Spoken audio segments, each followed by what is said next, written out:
હાય friends.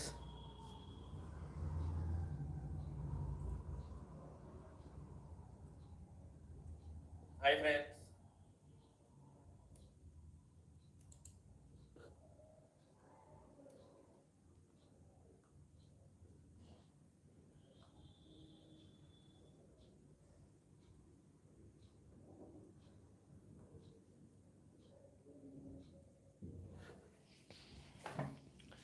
ચાલો start કરીએ friends.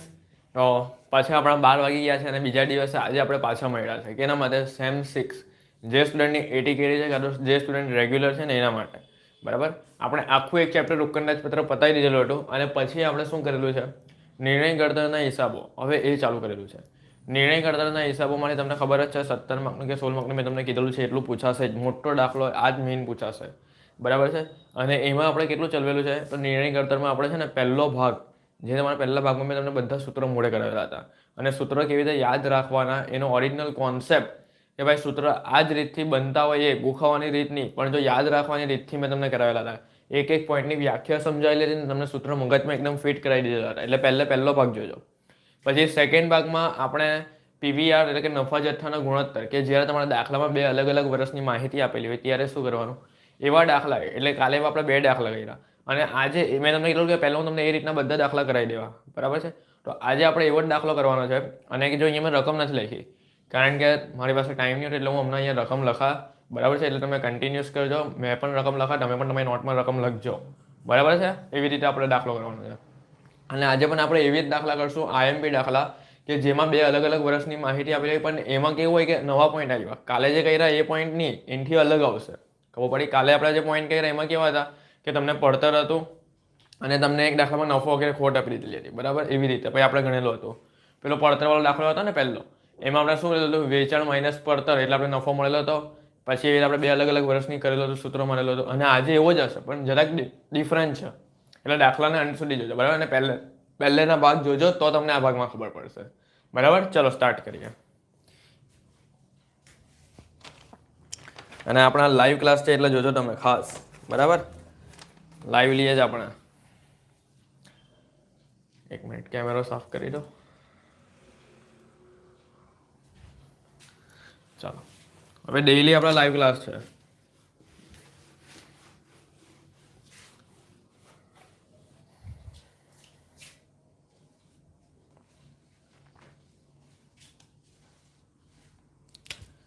ચલો રકમ લખો.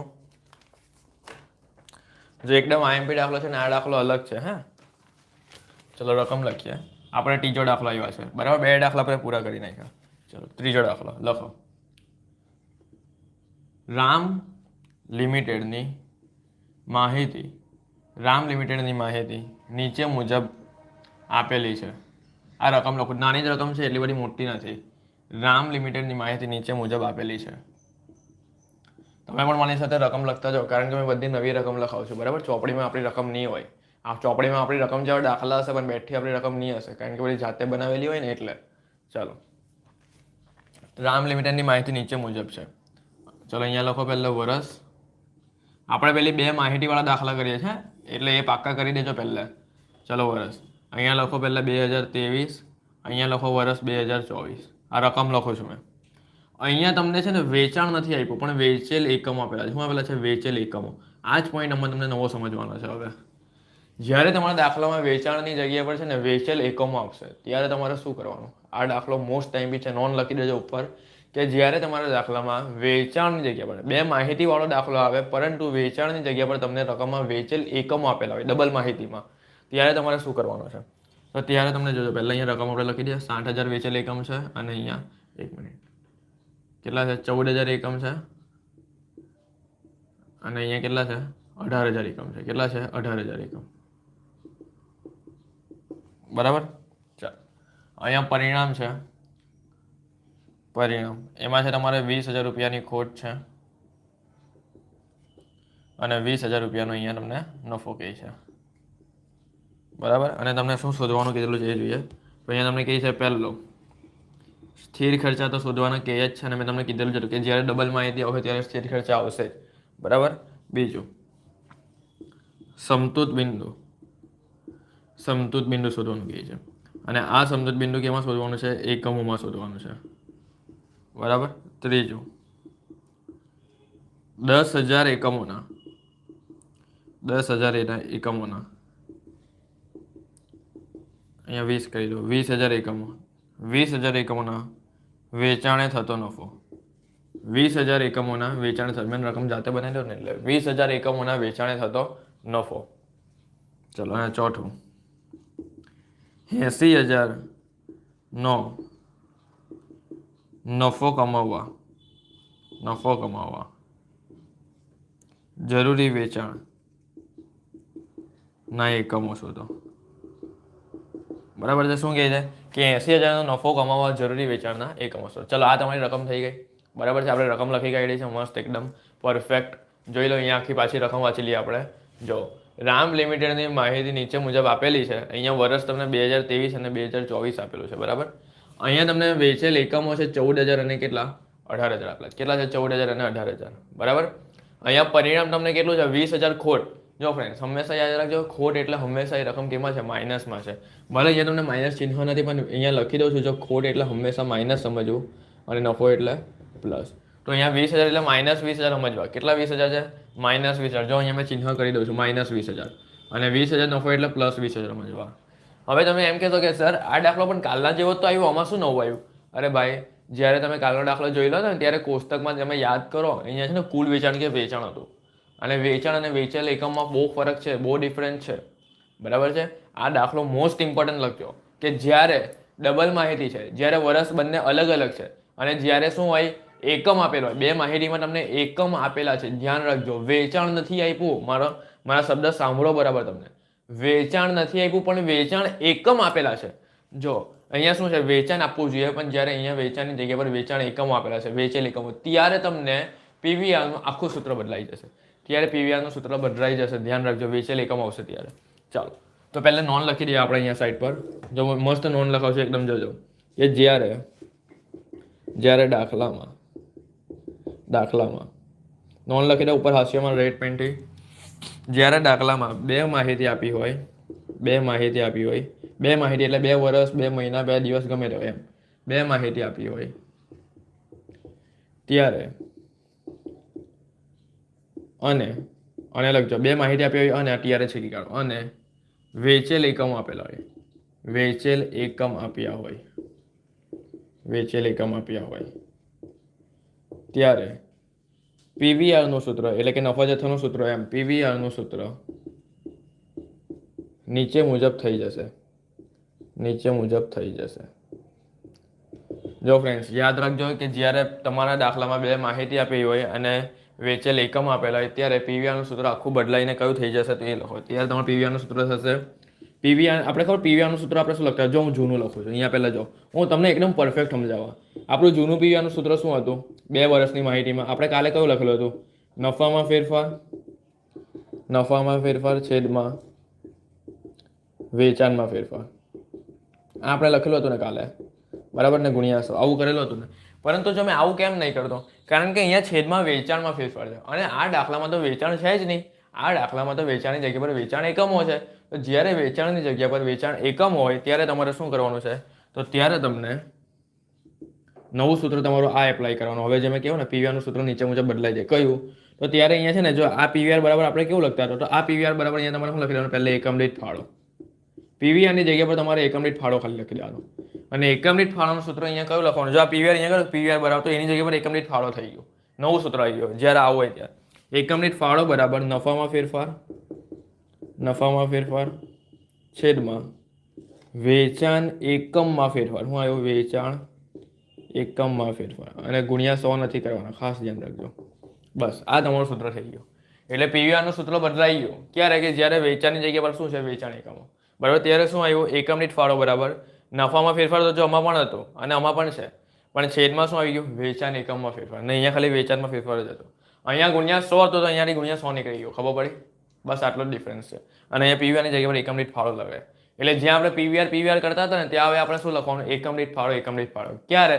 કે ભાઈ જ્યારે વેચાણની જગ્યા પર શું હોય? વેચાણ એકમ હોય. ખાસ ધ્યાન રાખજો, બરાબર છે. ચાલો સ્ટાર્ટ કરીએ. હવે આપણે જોઈએ, સૌથી પહેલાં તમને શું પૂછેલું છે? સ્થિર ખર્ચા પૂછેલા છે. તો સ્થિર ખર્ચા શોધીએ આપણે. અને સ્થિર ખર્ચા શોધવા માટેનું સૂત્ર શું આવે? યાદ કરો, સ્થિર ખર્ચા આપણે કેવી રીતે મળતા હતા ખબર? મેં તમને કીધું કે જ્યારે આવી માહિતીમાં ચાલુ વર્ષની માહિતી એટલે જ્યારે તમને સ્થિર ખર્ચ શોધવાના આવે, ગઈ ફેરી પણ મેં તમને કાલે કીધેલું હતું. ગઈ ફેરી પણ આપણે ખબર 2000 અહીંયા જેટલા હતા, એટલાના જ આપણે લીધા ચાલુ માહિતીને હંમેશા.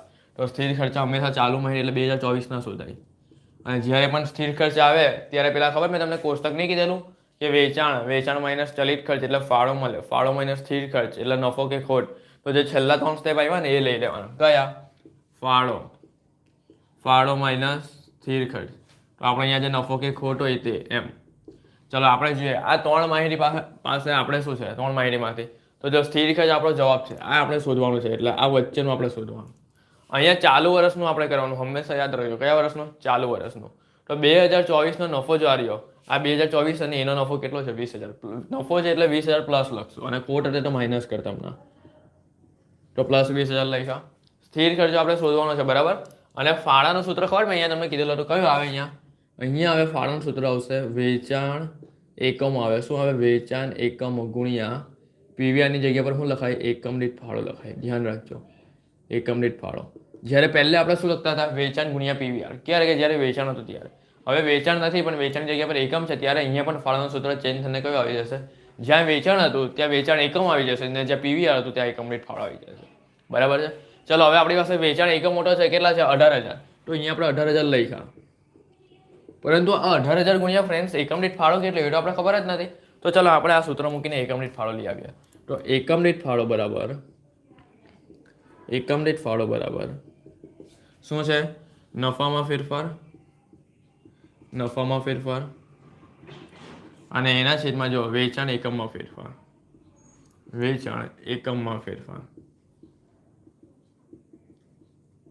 ચલો નફામાં ફેરફાર એટલે મેં તમને શું શીખવાડેલું હતું? નફામાં ફેરફાર એટલે ચાલુ વર્ષનો નફો માઇનસ ગયા વર્ષનો નફો. ચાલુ વર્ષનો નફો કેટલો છે? 20,000. તો અહીંયા લખીએ 20,000. ગયા વર્ષનો નફો કેટલો છે? જો વચ્ચે કમ્પલસરી માઇનસ તો આવે છે. હવે ગયા વર્ષનો શું છે? જો ગયા વર્ષની તો ખોટ છે અને ખોટ મેં તમને શું કીધું કે હંમેશા માઇનસમાં લખાય. કેમાં લખાય? માઇનસમાં. ચાલો તો અહીંયા માઇનસ 20,000 લખીએ. કેટલા લખીએ? માઇનસ 20,000. ચાલો હવે વેચાણમાં ફેરફારની જગ્યા પર હું લખવાનું? વેચાણ એકમમાં ફેરફાર. હવે વેચાણ એકમમાં ફેરફાર એટલે શું? ચાલુ વર્ષના વેચાણ એકમ કેટલા? 18,000. તો અહીંયા લખીએ 18,000 અને એમાં માઇનસ આપણે કેટલા કરીએ? આ 14,000 એકમ. પછી આમાંથી આ માઇનસ કરવાનું એમ 14,000 એકમ. ચાલો ગુણ્યા 100 નથી કરવાના. હે ધ્યાન રાખજો, આ પીવીઆર નથી. પીવીઆર નો જવાબ ટકામાં આવે. મેં તમને કેમ શું કીધું? અહીંયા નોંધ લખાવી કે જ્યારે દાખલામાં 2 માહિતી આપેલી હોય અને દાખલામાં વેચાણની જગ્યા પર વેચાણ એકમ હોય ત્યારે પીવીઆરની જગ્યા પર આ સૂત્ર લગાવવાનું છે, બરાબર. ચાલો 20,000 માઇનસ શું થાય? પ્લસ થઈ જાય એટલે ઉપર કેટલા આવે? 40,000. અને 18,000 માઇનસ 14,000 કેટલા આવે? 18,000 માઇનસ 14,000 4,000 આવે. ચાલો હવે 40,000 ભાગ્યા તમે 4,000 કરશો ને તો કેટલા આવશે? 10% આવશે. કેટલો આવશે? 10%. તો આ તમારો કયો આવી ગયો? એકમ દીઠ ફાળો. 10 રૂપિયા આવે કારણ કે ટકા નથી, રૂપિયા છે. એકમ દીઠ ફાળો. ચાલો તો પાછું આપણે આ સૂત્ર મૂકી દઈએ. 18,000 ગુણ્યા કેટલા આવ્યો આપણે રૂપિયા? એકમ દીઠ ફાળો 10 રૂપિયા. ચાલો 18,000 ગુણ્યા 10 કેટલા થાય? 1,80,000. તો બોલો સ્થિર ખર્ચ કેટલો થઈ જાય? તો 1,80 માંથી આ 20 માઇનસ કરી દે એટલે વચ્ચેનો જે ડિફરન્સ આવ્યો એ 60,000 તમારો સ્થિર ખર્ચ આવી ગયો. તમારો પહેલો આન્સર 60,000.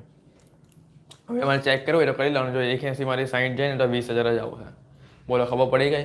આવી ગયો 60,000 સ્થિર ખર્ચ. એકદમ ઇઝી પોઈન્ટ હતો ફ્રેન્ડ્સ. તો 60,000 તમારો આવી ગયો સ્થિર ખર્ચ. આ તમારો પહેલો આન્સર સ્થિર ખર્ચનો. 60,000 અહીંયા આવી ગયા, બરાબર. સ્થિર ખર્ચના બસ ખાલી દાખલામાં નવું એટલું જ છે કે તમને વેચાણની જગ્યા પર વેચાણ એકમો આપેલા છે, બીજું નવું કંઈ નથી, બરાબર. એટલે આ પોઈન્ટ IMP હતો તમારા માટે. ચાલો પહેલો તમારો પોઈન્ટ ક્લિયર થઈ ગયો. હવે બીજો શું આવ્યો? સમતુત બિંદુ. ચલો અહીંયા આપણે શોધીએ બીજો સમતુત બિંદુ. અને આ સમતુત બિંદુ તમને શું કહે છે? કેમાં શોધવાના છે? એકમમાં શોધવાના. શું શોધવાના છે? એકમમાં. ચાલો તો એકમમાં શોધીએ સમતુત બિંદુના આન્સર આપણે એકમમાં. સમતુત બિંદુનું સૂત્ર તમને બધાને જ આવડે છે. શું આવે? યાદ કરો, મેં તમને કીધેલું હતું કે નહીં નફો થાય કે નહીં ખોટ થાય, બરાબર. શું થાય?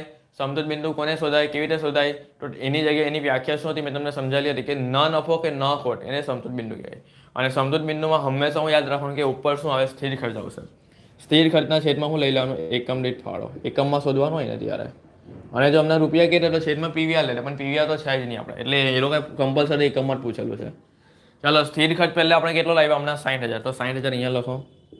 અને એકમ દીઠ ફાળો આપણે આ જો શોધેલો છે ને 10, એટલે આપણે સમતુત બિંદુ એકમનું કેટલા આવ્યા? 6,000, બરાબર. 60,000 ભાગ્યા 10 કરો ને એટલે સમતુત બિંદુનો આન્સર તમને મળી ગયો. કેટલો? 6,000. આ તમને એકમમાં મળ્યો, બરાબર. એટલે બીજાનો આન્સર તમારો મળી ગયો કેટલો? 6000. જો થઈ ગયો.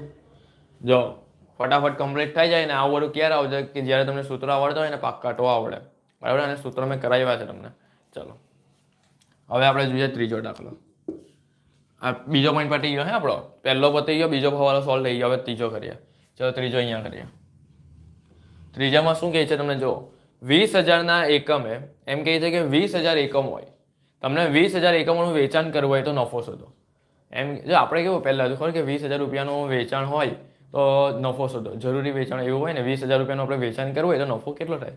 પણ અહીંયા વેચાણની જગ્યા પર વેચાણ એકમ હોય. બસ શોર્ટમાં ખાલી એટલું યાદ રાખો કે જે આપણે દાખલામાં પહેલાં આપણે વેચાણ કરતા હતા વેચાણ એકમો આવ્યા ને જે પહેલાં દાખલામાં પીવીઆર હતું એ આમાં એકમ દીઠ ફાળો આવ્યું. બસ નામ ચેન્જ થઈ ગયા છે ખાલી, બસ ખબર પડી. ચલો આપણે એ હવાલો કરીએ. પહેલાં હવાલો અહીંયા લખી કાઢવાનો હે. શું કહે છે કે જો તમને 20000 એકમનું શું કરવું હોય? વેચાણ કરવું હોય. 20000 એકમોનું શું કરવું હોય? વેચાણ કરવું હોય. વેચાણ કરવું હોય તો નફો કે ખોટ શોધો. શું કહે છે? નફો કે ખોટ શોધો. આવો હોય તો આવે ના આવે, બરાબર છે. 20000 એકમોનું વેચાણ કરવું હોય તો નફો કે ખોટ શોધો. ચાલો હવે 20000નું વેચાણ કરવું હોય તો નફો કે ખોટ શોધો. તમે તમને કયું સૂત્ર બતાવેલું? બોલો, યાદ કરો. પેલા છેલ્લા 3 સ્ટેપ નફો કે ખોટા એટલે છેલ્લા 3 સ્ટેપ યાદ જ રાખવાના. પેલા કોષ્ટકના કયા? ફાળો માઇનસ, જો આમાં આપણે એપ્લાય કરેલા હતા ને એ ફાળો માઇનસ સ્થિર ખર્ચ. તો પ્લસમાં આવે તો નફો અને માઇનસમાં આવે તો ખોટ, એવું મેં તમને કીધેલું હતું. તો ચલો આમાં ફાળાનું કયું સૂત્ર લગાવવાનું? તો વેચાણ ગુણ્યા ખબર મેં પીવીઆર કીધેલું, પણ આમાં શું આવશે? વેચાણના એકમો ગુણ્યા પીવીઆરની જગ્યા પર શું આવે? એકમ દીઠ ફાળો. આ સૂત્ર આવે ફાળાનું. અને વેચાણના એકમો કયા? હવે આમાંથી નહીં લેતા હે, તમને હવાલામાં આપેલા હોય તે લેજો. ખાસ જોજો હવાલામાં આપેલા હોય તે. ચાલો તો હવાલામાં કેટલા આપેલા છે વેચાણના એકમો? 20000. તો 20000 લીધા અને ગુણ્યા એકમ દીઠ ફાળો આપણો હમણાં જ શોધ્યો જો 10 રૂપિયા. તો 20000 ગુણ્યા 10 કેટલા થાય? 2 લાખ. તો અહીંયા 2 લાખ લખી દીધા. બોલો થઈ ગયું. અને સ્થિર ખર્ચ તો તમને આપેલા જ છે. જો આ રહ્યા હમણાં જ આપણે શોધીને આવ્યા 60000. એ 60000 અહીંયા લખી દેવાના. ચલો 2 લાખમાંથી 60000 જાય તો બોલો શું આવ્યું? પ્લસમાં આવ્યો ને, એટલે પ્લસમાં જે આવે એ શું આવે? તમારો નફો.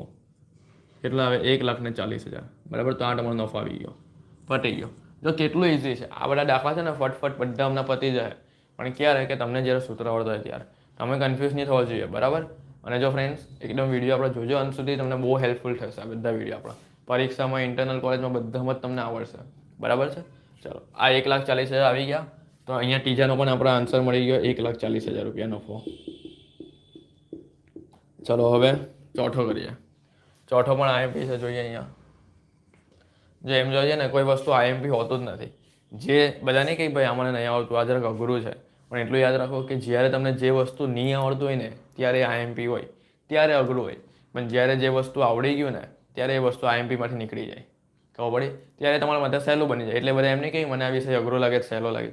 જે વસ્તુ તમને આવડી ગયું ને એ તમારા માટે સહેલી છે, જે નથી આવડતી એ અઘરી છે, સિમ્પલ છે. એટલે બહુ માઇન્ડમાં બહુ મોટો માઇન્ડસેટ નહીં રાખવાનો કે આઈએમપી નહીં હોય. આઈએમપી જો કોઈ આવતું જ નહીં, તમને જે વસ્તુ આવડી ગઈ એ બધું તમારા માટે સહેલું જ છે.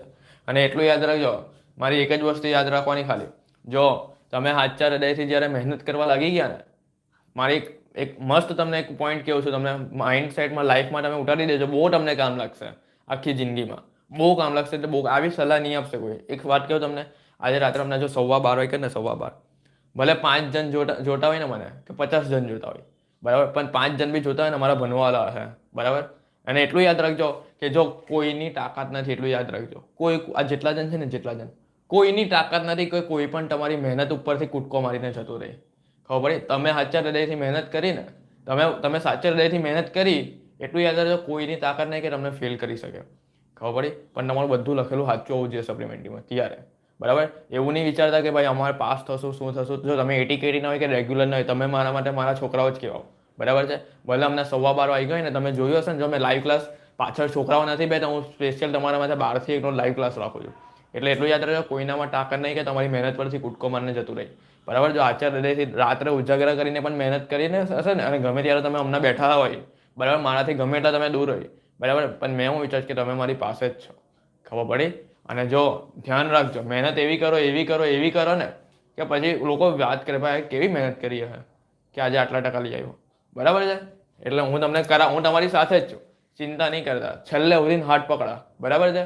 ચાલો હવે ચોથો પોઈન્ટમાં આપણે જોઈએ 80,000નો નફો 80,000નો નફો કમાવવા 80,000નો નફો કમાવવા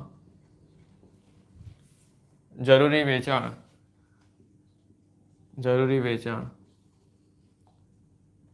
ના એકમો શોધો શું કહે છે અહીંયા? જો તમને 80,000નો નફો કરવો હોય, કેટલાનો? 80,000નો.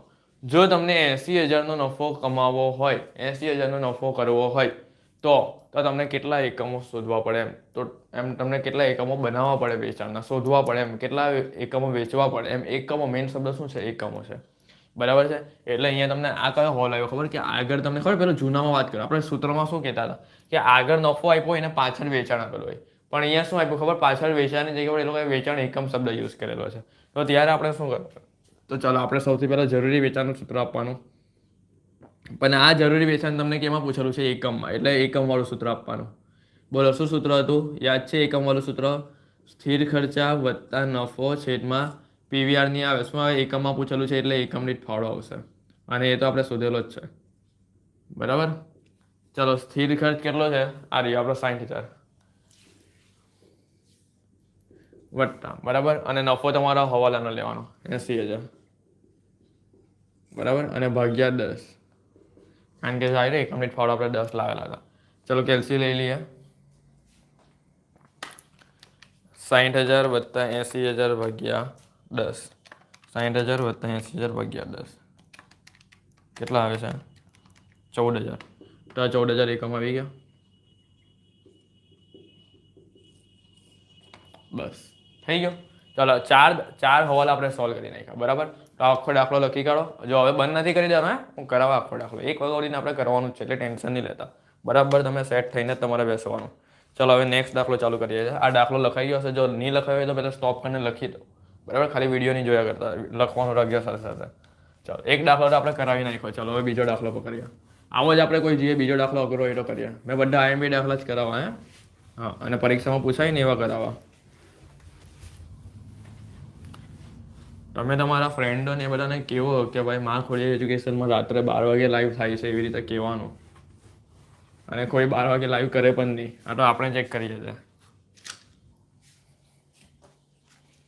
ચાલો હવે નેક્સ્ટ એવો કોઈ આવે ને તો જોઈ લઈએ આપણે.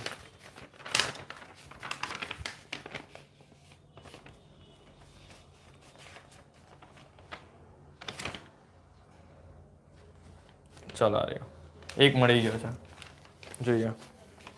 એટલે આપણે બધા ડબલ માહિતી વાળા દાખલા છે ને જેટલા મારી પાસે બધા આઈએમપી હું તમને કરાવી દઉં. સૌથી પહેલા અહીંયા આપણે લખીએ કયો દાખલા આવ્યો? ચોથો દાખલો આવ્યો. આપણે 3 દાખલા પૂરા થઈ ગયા, બરાબર. ડબલ માહિતી વાળા હું બધા તમને કરાવી દઉં છું. લખો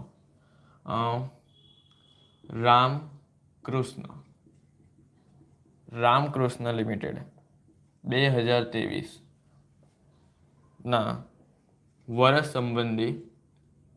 સંબંધી નીચેની રકમ લખો છો, નીચેની માહિતી પૂરી પાડે છે.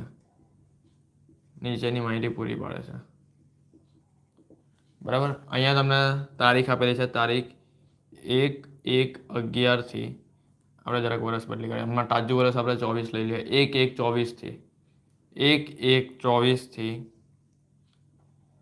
30/6/24, બરાબર. આ તમારી પહેલી વિગત. અને અહીંયા બીજી વિગત, તારીખ 1/7/24 થી 31/12/24, બરાબર. આ તમને તારીખ આપેલી છે, એટલે કે સમયગાળો તમને આવો આપેલો છે. અહીંયા વિગતમાં તમને શું કહે છે જોઈએ. વિગતમાં તમને એમ કહે છે વેચાણ, પહેલી વસ્તુ વેચાણ. અને અહીંયા તમને વેચાણ કેટલું છે? 60,000 છે. અહીંયા તમારું વેચાણ કેટલું છે? 70,000 છે, બરાબર. અહીંયા તમારી કુલ પડતર આપેલી છે, કેટલી છે? 54,000 છે. અને અહીંયા કેટલી છે? 62,000 છે, બરાબર. ચાલો પછી તમને એવું કહે છે કે વેચાણ કિંમત અને ચલિત ખર્ચામાં કોઈ ફેરફાર નથી તથા તથા સ્થિર ખર્ચા આખા વર્ષમાં એક સરખી રીતે ખર્ચવામાં આવે છે.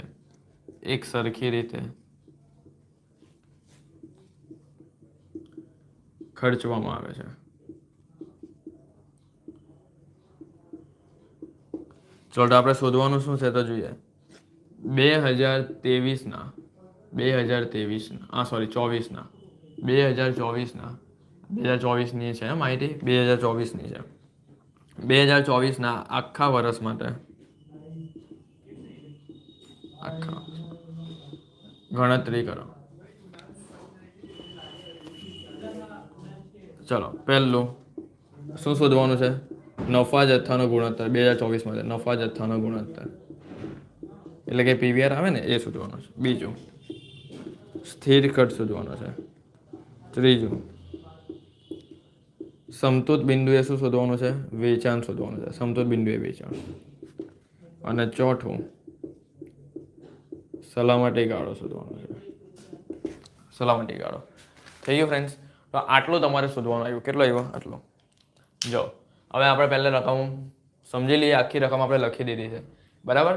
જોઈએ રકમને વાંચીએ. ડબલ માહિતીવાળો જ આપણને દાખલો આવ્યો. તો ડબલ માહિતીવાળા જેટલા પણ અઘરા દાખલા હજુ તો આવશે. આ તો ઇઝી છે. અમુક દાખલા ડબલ માહિતીના એવા આવશે કે ધારવાના હશે, 100 ધારવાના હશે, એક્સ ધારવાના હશે. એવા પણ દાખલા આવશે જે પરીક્ષામાં પૂછાશે. થોડુંક બેઝિક કરા તો એડવાન્સ પર હું લઈ જાઉં તમને. ચલો જોઈએ. જો રામકૃષ્ણ લિમિટેડ 2024ના વર્ષ સંબંધી નીચેની માહિતી તમને આપેલી છે. એટલે 2024ની આખી માહિતી છે. હવે તમારે એમ જુઓ ને તો તમે એમ વિચાર કરશો આમાં નવું શું આવ્યું? આમાં વેચાણ તો આવી ગયું. ચાલો એટલે આની પહેલા દાખલો હમણાં કર્યો ને એ વેચાણ એકમ હતો. તો આપણે શું મૂક્યું? નફાના ફેરફાર છેદમાં વેચાણ એકમમાં ફેરફાર ગુણ્યા 100 નથી કર્યું અને એકમ દીઠ ફાળો લખ્યો, બરાબર. પણ ક્યારે કે જ્યારે વેચાણ એકમ હતું ત્યારે. હવે આ દાખલામાં વેચાણ આવ્યું એટલે આપણે જે પેલું જૂનું પીવીઆરનું સૂત્ર મારતા હતા ને એ જ મારવાનું. કયું?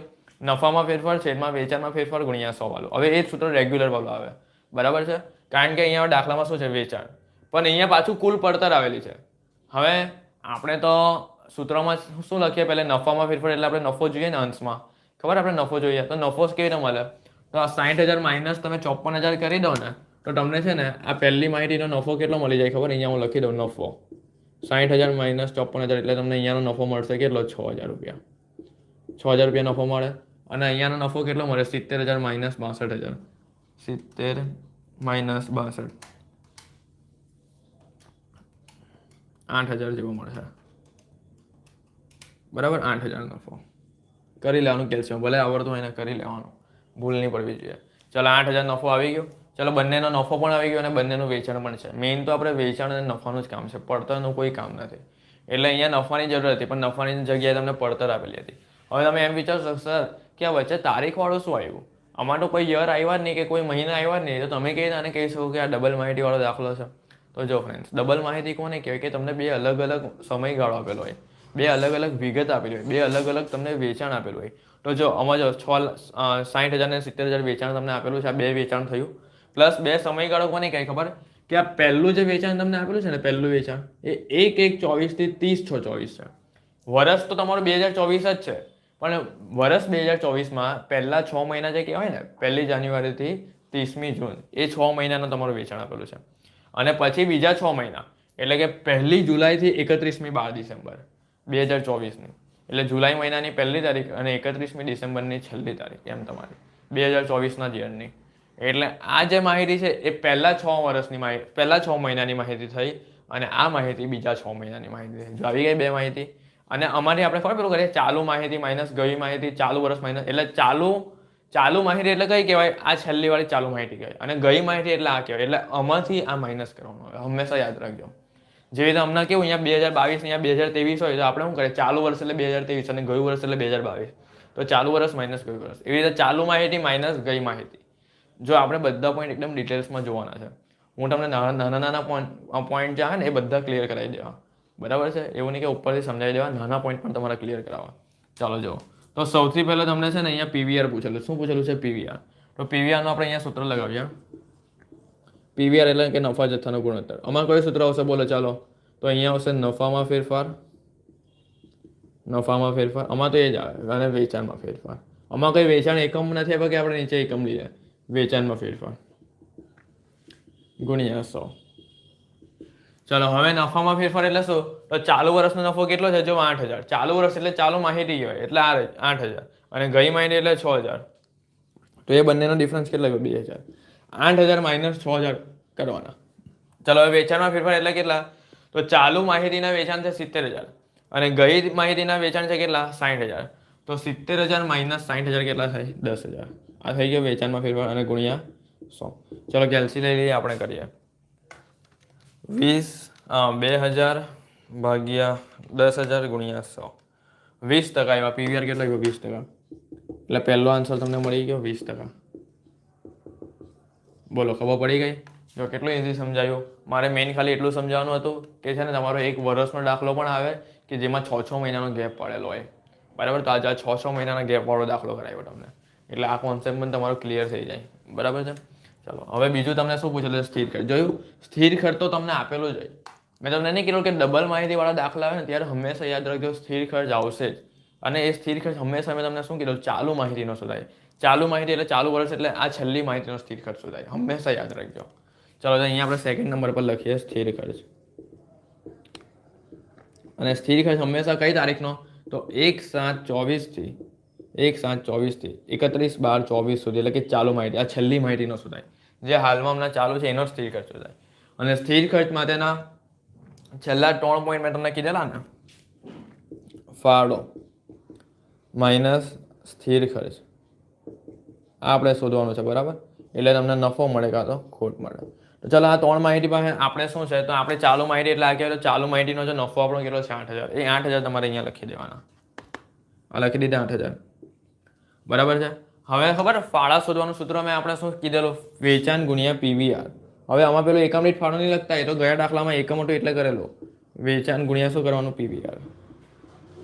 હવે એમ થાય કે સર આ વેચાણ અમારે ક્યાંથી લેવાનું? તો આ કઈ માહિતી મેં તમને કીધી? ચાલુ માહિતી કીધી. તો ચાલુ માહિતીનું વેચાણ કેટલું? જો ચાલુ માહિતીનું વેચાણ લઈએ 70,000. ચાલુ માહિતીનું જ લેવાનું હંમેશા 70,000. તો આ 70,000 વેચાણ ગુણ્યા પીવીઆર આપણે કેટલા લાવ્યા? 20%. ચલો કરીએ 70,000 ગુણ્યા 20%. 70,000 ગુણ્યા 20%. 14,000 આવ્યા. તો 14,000 પહેલાં અહીંયા લખી દો. ચાલો હવે આ 14,000 માઇનસ 8,000 કરો એટલે તમારો મેઇન જવાબ સ્થિર ખર્ચનો મળી જશે. કેટલો આવશે? 6,000. તો આવી ગયો તમારો જવાબ 6,000, બરાબર છે. આ તમારો આન્સર આવી ગયો સ્થિર ખર્ચનો. કમ્પ્લીટ. Answer number 2 complete. ચાલો અહીંયા આપણે લખી દઈએ 6,000 તમારો જવાબ આવ્યો સ્થિર ખર્ચનો. 6,000 રૂપિયા. થઈ ગયું ફ્રેન્ડ્સ? જોયું કેટલું ઇઝી હતું? પણ તમારા માઇન્ડમાં કોન્સેપ્ટ ક્લિયર થઈ જાવ છે કે સ્થિર ખર્ચ હંમેશા ચાલુ માહિતી ન શોધાય. ક્યારે? ડબલ વર્ષની માહિતી હોય ત્યારે. ચાલો હવે આપણે જોઈએ સમતૂર બિંદુએ વેચાણ. ત્રીજો પોઈન્ટ, સમતૂર બિંદુએ વેચાણ. અને જો હવે એમ થાય ને કે સર સમતૂર બિંદુએ વેચાણ એટલે મને વેચાણ શોધવાનું છે કે સમતૂર બિંદુ શોધવાનું? અરે ભાઈ બહુ કન્ફ્યુઝ નહીં થાવ, બહુ નહીં વેચાણો. સમતૂર બિંદુ શબ્દ આવ્યો ને એટલે ખાલી સમતૂર બિંદુ જ શોધવાનું કહે છે અહીંયા. આ સમતૂર બિંદુએ વેચાણ એટલે આ જે વેચાણ છે ને ગૂંચવવામાં થાય છે, ખાલી સમતૂર બિંદુ જ પૂછેલું છે. અને સમતૂર બિંદુનું સૂત્ર તમને શું થાય? કંઈ કીધેલું છે અહીંયા એકમમાં કે રૂપિયામાં, એટલે કમ્પલસરી રૂપિયામાં શોધી કાઢવાનું. અને એનું સૂત્ર શું આવે? ની નફો કે ની ખોટ, એટલે સ્થિર ખર્ચ આવે. તો સ્થિર ખર્ચના છેદમાં શું આવે? પીવીઆર. મારા બધા સૂત્રો પહેલાં કાગળમાં તમે એક લખી જ રાખજો અને તૈયાર જ રાખવાના. જ્યારે પણ હું તમને કહું ને એટલે પહેલાં કાગળમાં જોઈ લેવાનું. ખબર પડી? નોટ મારી એક ઓનલાઈન બનાવી દઉં, એમાં મેં બધું લખાવેલું છે, બરાબર. રુકન અંદાજપત્રનું આખું મેં ચેપ્ટર ચલાવી કાઢેલું છે યુટ્યુબ પર. એટલે આવી રીતે હું આખું એકાઉન્ટ લાઈવ કરાવવાનો છે રાત્રે, બરાબર. ચાલો તો સમતૂર બિંદુએ વેચાણનું સૂત્ર આપણે શું લખીએ? રૂપિયાનો સ્થિર ખર્ચના છેદમાં પીવીઆર. ચાલો સ્થિર ખર્ચ આપણે હમણાં જ લાવ્યા કેટલો? 6,000 અને પીવીઆર આ રહ્યો 20%. જો તો 6,000 ભાગ્યા 20% એટલે કેટલા આવે? 30,000. આ તમારો સમતૂર બિંદુએ વેચાણ આવી ગયો 30,000 રૂપિયા. જો કેટલો ઇઝી છે, આવી ગયો કે નહીં? ચાલો તો અહીંયા આપણે 30,000 લખી દઈએ સમતૂર બિંદુએ વેચાણ. બોલો કમ્પ્લીટ થઈ ગયું. આ 6,000 પહેલાં સ્થિર ખર્ચના આવેલા, કમ્પ્લીટ. ચલો હવે ચોથો પોઈન્ટ શું છે? સલામતી ગાળો. હવે તમને એમ થાય કે સર ચલો હવે સલામતી ગાળો તમે ક્યાંથી લાવશો? તો જો એ પણ હું તમને શીખવાડો. જ્યારે પણ તમને સલામતી ગાળો પૂછે ને, સલામતી ગાળો, હવે તમે આ પણ પૂછો ને કે સર હવે આ અમારે કઈ માહિતી શોધવાનું? આ અમારે શું પેલા ચાલુ માહિતી કે ગઈ માહિતી કઈ રીતે શોધવાનું? તો જો સલામતી ગાળો જ્યારે તમને આવી રીતે પૂછે ને, ડબલ માહિતીમાં સલામતી ગાળો પૂછે ત્યારે સલામતી ગાળોનું કયું સૂત્ર વાપરવાનું? જો હું તમને કહું કયું વાપરવાનું. સલામતી ગાળો બરાબર સલામતી ગાળો બરાબર નફાના છેદમાં પીવીઆર. આ આપણે સૂત્ર લઈએ ને. હવે આમાં મોસ્ટ ઇમ્પોર્ટન્ટ એક પોઈન્ટ છે. કયો ખબર? કયો? તમે વિચાર કરો. સલામતી ગાળો તમને અહીંયા કંઈ કીધેલું નથી રૂપિયામાં, તો તમને શોધી કરવાનું, પણ આમાં મોસ્ટ ટાઈમ બી પોઈન્ટ શું? મેં તમને શું કીધું? સલામતી ગાળાનું સૂત્ર શું આવે? નફાના છેદમાં પીવીઆર આવે ને. ડબલ માહિતી હોય ત્યારે તમારે આ સૂત્ર લગાવવાનું. પણ આ નફાના છેદમાં પીવીઆર, તો તમે છેદમાં પીવીઆર તો લખી કાઢશો કે ભાઈ 20% આવ્યો. પણ હવે પ્રશ્ન એ થાય કે સર અહીંયા હવાલામાં કોઈ નફો આપ્યો નથી, અને અહીંયા નફો કયો લખીએ અમે, અને અહીંયા જે રકમમાં નફો છે એ તો આવી રીતે બે નફા છે કે 6,000 ને 8,000. તો આપણે કયો નફો લખીએ? તો મેં તમને શું કીધું ફ્રેન્ડ્સ? વિચાર કરો. આખા વર્ષ, જો અહીંયા શું કીધું, 2024ના આખા વર્ષ માટેની ગણતરી કરવાની છે. શું કરવાની છે? 2024ના આખા વર્ષ માટેની ગણતરી. એટલે આપણો 2024ના આખા વર્ષ માટેનો નફો લેવાનો કે નહીં? નફો આખા વર્ષનો કહેવાય કે નહીં? 6 મહિનાનો થોડી નફો કહેવાય. સમજ પડી? ચાલો તો હવે આપણે શું કરીએ બોલો. હવે આ નફો જોઈતો હોય તો અહીંયા કેટલો નફો લેવાય? આ 6,000 લેવાય કે 8,000 લેવાય? બોલો. 6,000 અને 8,000 બંનેનો સરવાળો કરીને લેવાય, કારણ કે આખું વર્ષ એટલે શું કે બંને નફા આવી જાય 6 મહિનાના. ચાલો કરીએ. આ 6,000 વત્તા 8,000 કરીએ. 6,000 વત્તા 8,000 કેટલા થાય? 14,000. તો અહીંયા અંશમાં કેટલા લેવાય? 14,000. થઈ ગયું? જો અહીંયા હું બતાવી દઉં છું, નહીં તો તમને ખબર નહીં પડશે. 6,000 વત્તા 8,000 એટલે 14,000 આવ્યા. કારણ કે કેમ આવું કર્યું? સલામતી ગાળો કેમ આવી રીતે શોધ્યું? કારણ કે અહીંયા તમને શું કે 2024ના આખા વર્ષ માટે નહીં, આખું વર્ષ એટલે બંને જ આવી ગયું ને. જો પહેલા 6 મહિના પછીના 6 મહિના, બરાબર. અને આ બંનેનો આપણે શું કર્યો? સરવાળો. 6,000 વત્તા 8,000 એટલે 14,000 આવ્યું. ચલો 14,000 ભાગ્યા 20% કરીએ. કેટલા આવ્યા? 70,000. તો આ સલામતી ગાળો તમને કેટલા આવી ગયા? 70,000 રૂપિયા થઈ ગયો. આ રૂપિયામાં આવી ગયું. ચલો એટલે ચોથો પોઈન્ટ પણ આપણે કેટલો થઈ ગયો? કમ્પ્લીટ થઈ ગયો. બોલો, ખબર પડી ગઈ? સમજ પડી? 2 દાખલા થઈ ગયા આજે આપણા, બરાબર. ચલો હવે બીજો પણ કરીએ. એક કાલે 2 કર્યા, હમણાં બી 2 કર્યા. હવે કોઈ બીજો હોય તો કરી નાખો. એમ તો છે જ બીજા દાખલા, ભલે થોડું લેટ થતું, કરાવી દઉં છું.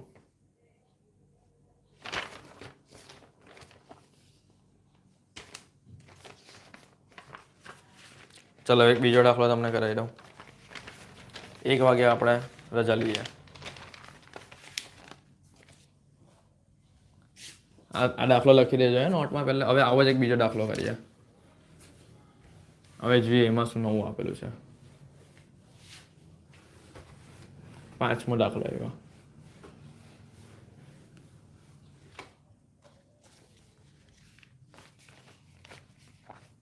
ચલો જો હવે 5મો દાખલો જોઈએ. જો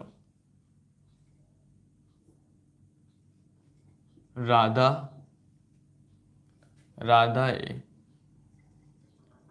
આપેલ માહિતી પરથી નીચેની વિગતોની ગણતરી કરો.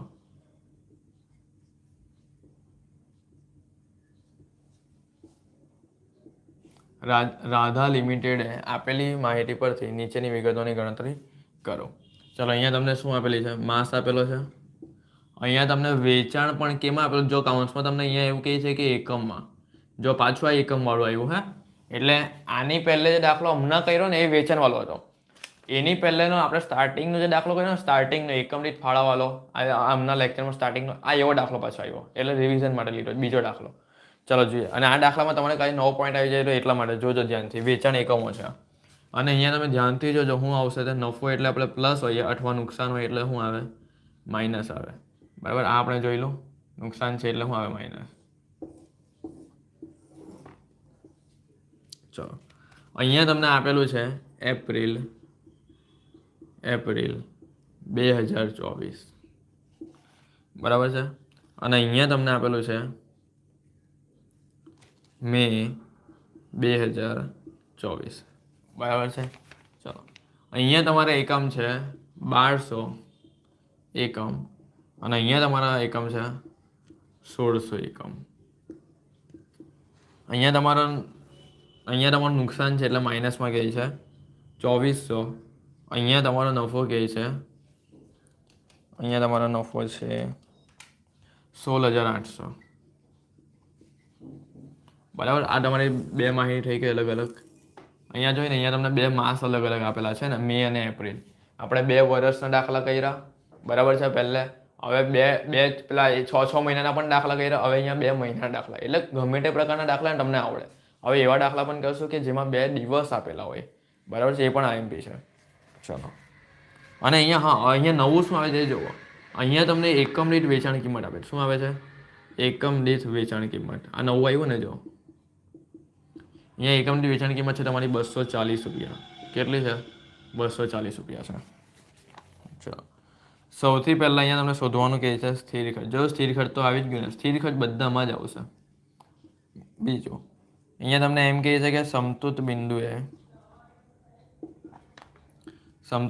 વેચાણ શોધો, અને એ વેચાણ તમારે કેમાં? એકમ. એટલે સમતુત બિંદુ શોધવાનું છે પણ કેમાં? એકમોમાં. અને ત્રીજો પોઈન્ટ 48,000નો નફો કમાવવા માટે જરૂરી વેચાણ કેમાં શોધવાના છે? એકમમાં. આ તમારી રકમ છે, બરાબર. આટલું તમારે શોધવાનું છે. ચલો, હવે સ્ટાર્ટ કરીએ આ દાખલો આપણે. સૌથી પહેલાં અહીંયા તમને છે ને વેચાણ એકમ આપેલા છે, અને એની સાથે તમને નફો કે નુકસાન, બરાબર, એવી રીતે. એટલે અહીંયા જો અહીંયા 2400 છે ને, તો 2400 તમારી માઇનસમાં છે, અને માઇનસમાં આવે એટલે તમને શું કીધેલું? શું આવે? ખોટ આવે. હંમેશા યાદ રાખજો, ખોટ આવે. અને આ 16,800 પ્લસમાં આપેલું છે, અને 16,800 પ્લસ એટલે તમારું શું કહેવાય? નફો કહેવાય. શું કહેવાય? નફો. યાદ જ રાખવાનું હોય, બરાબર. અને એકમ દીઠ વેચાણ કિંમત એટલે એક એકમની વેચાણ કિંમત અહીંયા કેટલી આપેલી છે? 240 રૂપિયા. ચાલો સ્ટાર્ટ કરીએ. તો સૌથી પહેલાં આપણે શોધીએ અહીંયા પીવીઆર. પીવીઆરનો પહેલો પોઈન્ટ કરી જ દેવાનો. ભલે અહીંયા સ્થિર ખર્ચ છે, કારણ કે પીવીઆર આપણે કામ લાગશે જ. પીવીઆર, હવે તમે એમ થાય કે સર અમારા વેચાણ એકમ આવ્યા તો શું આમાં પીવીઆર શું થાય? તો મેં તમને નોંધની લખાવી સ્ટાર્ટિંગમાં કે જ્યારે ડબલ માહિતી આવે, જ્યારે દાખલામાં ડબલ માહિતી આવે અને વેચાણની જગ્યા પર વેચાણ એકમ હોય, ત્યારે પીવીઆરની જગ્યા પર આપણે કયું સૂત્ર મૂકવાનું છે? એકમ દીઠ ફાળોનું સૂત્ર મૂકી દેવાનું છે. કયાનું? એકમ દીઠ ફાળો. જે વેચાણ એકમમાં ફેરફાર એ વાળું સૂત્ર ને, છેદમાં વેચાણ એકમમાં ફેરફાર, ઉપર નફામાં ફેરફાર, અને ગુણ્યા 100 નથી કરવાનું, બરાબર. સ્ટાર્ટિંગમાં મેં જે 8 લેક્ચરમાં સ્ટાર્ટિંગમાં કરાવ્યો એવો જ દાખલો બેઠો આવેલો છે, બરાબર. ચાલો સ્ટાર્ટ કરીએ. સૌથી પહેલાં અહીંયા સાઈડ પર છે ને આપણે એકમ દીઠ ફાળોનું લઈ આવીએ. હવે આમાં નોન નહીં લખાવતો, કારણ કે નોન મેં સ્ટાર્ટિંગમાં લખાવી દીધી છે. એકમ દીઠ ફાળોનું સૂત્ર મેં શું લખાવ્યું આમાં? બોલો. નફામાં ફેરફાર છેદમાં વેચાણ એકમમાં ફેરફાર. ખાલી પીવીઆરની જગ્યા પર અહીંયા એકમ દીઠ ફાળો છે, અને વેચાણ એની જગ્યા પર અહીંયા વેચાણ એકમ છે. વેચાણ એકમમાં ફેરફાર, અને આમાં ગુણ્યા 100 નથી આવતા. ચલો, નફામાં ફેરફાર એટલે શું? તો ચાલુ માહિતીનો નફો. એટલે ચાલુ માહિતી એટલે મે કહેવાય, બરાબર. એપ્રિલ પછી મે આવે એટલે મે મહિનો ચાલુ છે, તો ચાલુ માહિતી મે કહેવાય. તો મેનો નફો કેટલો છે? 16,800. તો અહીંયા 16,800 લખ્યું. માઇનસ, જો કમ્પલસરી વચ્ચે માઇનસ તો છે, આ માઇનસ બેઠું અહીંયા નથી. કમ્પલસરી જે વચ્ચે માઇનસ આવે ને એ છે, અને પછી માઇનસ ગયા વર્ષનો નફો, એટલે જો ખોટ આપેલી છે તો -2400. -24, અને છેદમાં વેચાણ એકમમાં ફેરફાર એટલે તો 1600 -1200 થઈ ગયું. ચલો, માઇનસ માઇનસ શું થાય? પ્લસ થઈ જાય. એટલે 16,800 + 2400 પ્લસ થઈ જાય ને, એટલે ઉપર આવશે તમારું 19,200, અને છેદમાં 1600 -1200 એટલે કેટલા આવશે? 400. ચલો હવે આપણે ભાગાકાર કરીએ. 19,200 ભાગ્યા 400 કેટલા થાય? 48. કેટલા થાય? 48. તો 48 રૂપિયા તમારી એકમ દીઠ ફાળાની કિંમત આવી ગઈ. એકમ દીઠ ફાળાની કિંમત, બરાબર છે, 48 રૂપિયા આવી ગઈ. ચલો, હવે તમને જે પૂછેલું છે ને એની પર આવી જાય. જો જ્યારે ડબલ માહિતી આવે ને ત્યારે તમારે પીવીઆર સુધી જ કરવાનો. અને પીવીઆર ક્યારે શોધવાનું? જ્યારે વેચાણ હોય ત્યારે. પણ પરંતુ જ્યારે વેચાણની જગ્યા પર વેચાણ એકમ હોય ને ત્યારે એકમ દીઠ ફાળો આવી રીતે શોધવાનો, બરાબર. આ ખાસ ધ્યાન રાખજો, નોંધ લખી દેજો. ચાલો, હવે આ સ્થિર ખર્ચ. સ્થિર ખર્ચ કઈ રીતે શોધાય? બોલો. હંમેશા મેં તમને શું કીધું કે જ્યારે ડબલ માહિતી આવે ત્યારે સ્થિર ખર્ચ તમને પૂછે જ, અને સ્થિર ખર્ચ પૂછે ત્યારે કઈ માહિતીને લખવાનું? ચાલુ માહિતી. હવે ચાલુ માહિતી એટલે કઈ થાય? મે થાય. કઈ થાય? મે. ચલો, તો અહીંયા આપણે મેનો શોધીએ. અહીંયા પહેલાં હેડિંગ આપીએ. પહેલું આપણું સ્થિર ખર્ચ, મેનો. ચાલો, તો હંમેશા યાદ રાખજો, મેં તમને છેલ્લા 3 સ્ટેપ કીધેલા હતા. કયા? એક ફાળો માઇનસ તમારે આમાંથી શું કરવાનું છે? સ્થિર ખર્ચ. તમને નફો મળે કાં તો ખોટ મળે, અને આપણામાંથી આ શોધવાનું છે. સ્થિર ખર્ચ આપણી પાસે નથી. પણ જો મે મહિના કે ચાલુ માહિતીનો તમારી પાસે નફો તો છે ને, જો આ 16,800, તો અહીંયા 16,800. હમણાં ખોટ હતી તો માઇનસ લખતે. અને આ ફાળાનું સૂત્ર મેં તમને શું શીખવાડેલું હતું? કે વેચાણ ગુણ્યા પીવીઆર. કારણ કે આમાં વેચાણ છે ને ચાલુ વર્ષનું, એટલે કે ચાલુ માહિતીનું વેચાણ કેટલું છે? મેનું 1600. તો આ 1600 ગુણ્યા પીવીઆર કેટલો શોધ્યો આપણે હમણાં?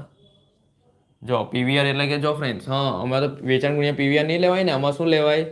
વેચાણ એકમ લેવાય. શું લેવાય? વેચાણ એકમ લેવાય ગુણ્યા એકમ દીઠ ફાળો. જોયું આવું થાય કે નહીં? પીવીઆર થોડી આમાં આવે, અમારે એકમ દીઠ ફાળો આવે ને. કેમ? કારણ કે અમે વેચાણ એકમો છે એટલે. ચાલો તો વેચાણ એકમો આપણા કેટલા છે ચાલુ માહિતીના? 1600 ગુણ્યા એકમ દીઠ ફાળો કેટલો છે? 48 રૂપિયા. તો ચાલો 1600 ગુણ્યા 48 રૂપિયા કરવાના છે. ટકા નથી કારણ કે આ પીવીઆર વાળું નથી. પહેલો લેક્ચર, આ લેક્ચરમાં આપણે જે પહેલો દાખલો કરેલો હતો ને એવો જ છે. 1600 ગુણ્યા 48 કેટલા આવે? 76,800. તો આ તમારો ફાળો આવી ગયો 76,800. બરાબર છે. જો વેચાણ એકમ આ લખેલું છે, વેચાણ એકમ ગુણ્યા એકમ દીઠ ફાળો લખેલું છે. વેચાણ એકમ એટલે ચાલુ માહિતીના 1600 ગુણ્યા એકમ દીઠ ફાળો 48 આ રહ્યું. તો 76,800 આવ્યું. ચલો હવે 76,800 માઇનસ 16,800. તો સ્થિર ખર્ચ તમારું કેટલો આવ્યો? 60,000. આવી ગયો તમારો જવાબ 60,000 સ્થિર ખર્ચ. ચલો તો અહીંયા લખી દે. પહેલો તમારો જવાબ આવી ગયો 60,000 સ્થિર ખર્ચ. થઈ ગયું. ચાલો સેકન્ડ, સમતૂર બિંદુના વેચાણો તમને એકમમાં પૂછેલા. તો પહેલાં અહીંયા લખીએ સમતૂર બિંદુ. એટલે કે અહીંયા સમતૂર બિંદુ જ પૂછે તમને એકમમાં. શું પૂછે? સમતૂર બિંદુ. તો એનું સૂત્ર શું આવે? સ્થિર ખર્ચ એકમમાં પૂછે છે ને, એકમમાં જો આવ્યો એકમમાં, તો છેદમાં શું લઈ લેવાનું? એકમ દીઠ ફાળો. શું લઈ લેવાનું? એકમ દીઠ ફાળો. સ્થિર ખર્ચ જો આ રહ્યું હમણાં તમે શોધ્યું ને કેટલું છે? 60,000. અને એકમ દીઠ ફાળો ક્યાં છે? આ 48 રૂપિયા. એ લઈ લેવાના. થઈ ગયું. ચલો હવે 60,000 ભાગ્યા 48 કેટલા થાય? 1250. તો 1250 એકમ આવી ગયા તમારા સમતૂર બિંદુના. બસ આ તમારો આન્સર 1250. કમ્પ્લીટ. બોલો ખબર પડી ફ્રેન્ડ્સ? મોસ્ટ ટાઈમ બી પોઈન્ટ બધા તમને કરાવું છું. બરાબર. ચાલો હવે ત્રીજો પોઈન્ટ. ત્રીજા પોઈન્ટમાં તમને શું કહે છે કે ભાઈ 48,000નો નફો કમાવો હોય. કેટલાનો? 48,000નો તમને નફો કમાવવો હોય તો જરૂરી વેચાણ શોધો. અને એકમોમાં કહે છે. અહીંયા પહેલા હવાલો લખો. 48,000નો નફો કમાવવા માટે જરૂરી વેચાણ કેમાં શોધવાનું છે? એકમમાં. બરાબર છે. તો જરૂરી વેચાણનું સૂત્ર શું આપણે લખતા હતા? જો જેને સૂત્રો મારા લખેલા હશે ને એને બધું જ આવડતું હશે. જરૂરી વેચાણ બરાબર સ્થિર ખર્ચા વત્તા નફો છેદમાં, અહીંયા એકમમાં પૂછે છે ને એટલે આપણે છેદમાં હું લખાય? એકમ દીઠ ફાળો. આ બધા સૂત્રો મેં મોડે કરાવેલા છે. ચલો સ્થિર ખર્ચ કેટલો આવ્યો આપણો? 60,000. તો એ 60,000 અહીંયા લખી દો પહેલાં. વટ્ટા નફો હવાલાનો લેવાનો હોય, પેલો નહીં લેવાનો. હવાલાનો નફો હોય ને 48,000 એ લેવાનો. અને એકમ દીઠ ફાળો આપણે આ રહ્યો શોધેલો હતો ને 48 રૂપિયા, તે 48 લેવાનો. ચલો હવે આપણે એકમ મળી જાય 60,000 વત્તા 48,000 ભાગ્યા 48. તો 2250 જરૂરી વેચાણના એકમો આવ્યા. કેટલા આવ્યા? અહીંયા લખી દેવાનું જરૂરી વેચાણના એકમો. ખબર પડી? છેદમાં એકમ લખવાનું છે, એકમમાં પૂછેલું છે એટલે એકમ દીઠ ફાળો લખવાનો 2250. થઈ ગયો. એટલે ત્રીજો પોઈન્ટ પણ તમારો 2250 આવી ગયો. 2250 એકમ. બરાબર છે. 5 દાખલા કમ્પ્લીટ થઈ ગયા. બરાબર. આજે આપણે 3 દાખલા બીજા કર્યા. ચલો હવે જોઈએ બીજો કોઈ કરાવી દઉં. ચાલો તમને, મારે તો તમને કઈ બી હિસાબે પાસ કરવાના છે. આ ફેરી તમે પાસ થઈ જવા જોઈએ બસ. ખાલી કેટી આવેલી હોય ને તો પાસ થઈ જવા જોઈએ. હવે છે ને એક નવો દાખલો કરાવો તમને. મોસ્ટ ઇમ્પોર્ટન્ટ દાખલો કરાવો. ચાલો મોસ્ટ ટાઈમ પી છેલ્લે બરાબર 10-15 મિનિટ આપણે બાકી છે ને 1 વાગવામાં કંઈ નહીં, પણ એક છેલ્લે એકદમ મોસ્ટ ટાઈમ પી દાખલો કરાવી દો. જબરદસ્ત દાખલો છે. તમે જુઓ ને તો ચોંકી જાઓ. ચલો હવે એવો દાખલો કરાવો. આ ભૂસી કાઢું છું. આ લખી કાઢજો હે પહેલાં.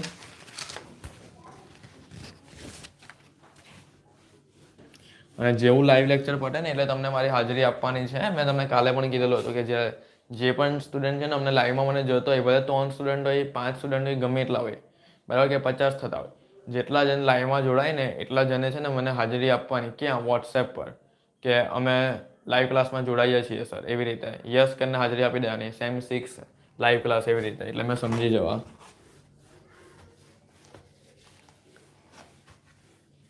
એટલે મેં એ સ્ટુડન્ટની અલગથી એમ નોંધ રાખા કે ના ભાઈ આટલા સ્ટુડન્ટ મારા જોઈન થાય જ છે એમ.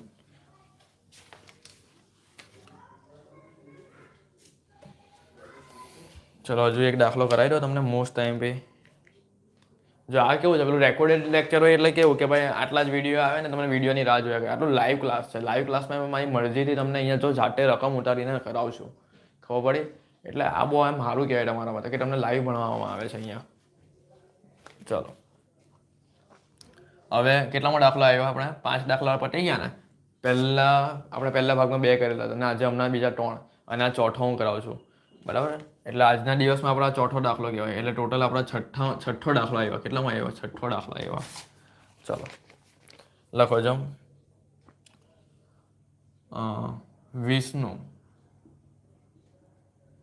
વિષ્ણુ લિમિટેડની માહિતી નીચે મુજબ છે.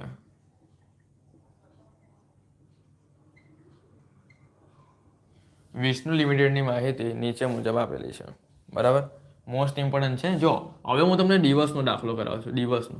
અને દિવસ એટલે એવા તેવા દિવસ નહીં, જબરદસ્ત. એમાં એકદમ મસ્ત પોઈન્ટ છે. જો ધારવાવાળો આખો મેં તમને નહીં કીધો કે આમાં ધારવાવાળા પોઈન્ટ આવશે, એવો દાખલો છે. ધ્યાનથી જોવું. આ બધા પહેલા ભલે નીકળી જતા હોય લાઈવમાંથી, પણ છેલ્લે જ છે ને મસ્ત દાખલો એકદમ આઈએમપી કરાવો. ચલો દિવસ. અહીંયા શું આવે? વેચાણ આપેલા છે અને અહીંયા તમને નફો આપેલો છે. આ વેચાણ રૂપિયામાં, નફો રૂપિયામાં. અહીંયા દિવસમાં તમને સોમવાર તથા મંગળવાર બંને મિક્સ આપેલું છે. સોમવાર તથા મંગળવાર, બરાબર. એનું વેચાણ તમને કેટલું છે? મંગળવારનું વેચાણ, સોમવાર તથા મંગળવાર, એ બંનેનું વેચાણ ટોટલ અહીંયા તમને 2 લાખ રૂપિયા આપેલું છે. અને નફો 42,000 મિક્સ છે. અને અહીંયા તમને એવો હવાલ આપેલો છે કે મંગળવારનું વેચાણ અને નફો અનુક્રમે 30,000 રૂપિયા અને 18,000 રૂપિયા સોમવાર કરતા વધુ છે. તો આપણે શું પૂછેલું છે લોકો? પહેલો સમતૂર બિંદુએ વેચાણ પૂછેલું. શું પૂછેલું છે? સમતૂર બિંદુએ વેચાણ, બરાબર. અને બીજું તમને પૂછેલું છે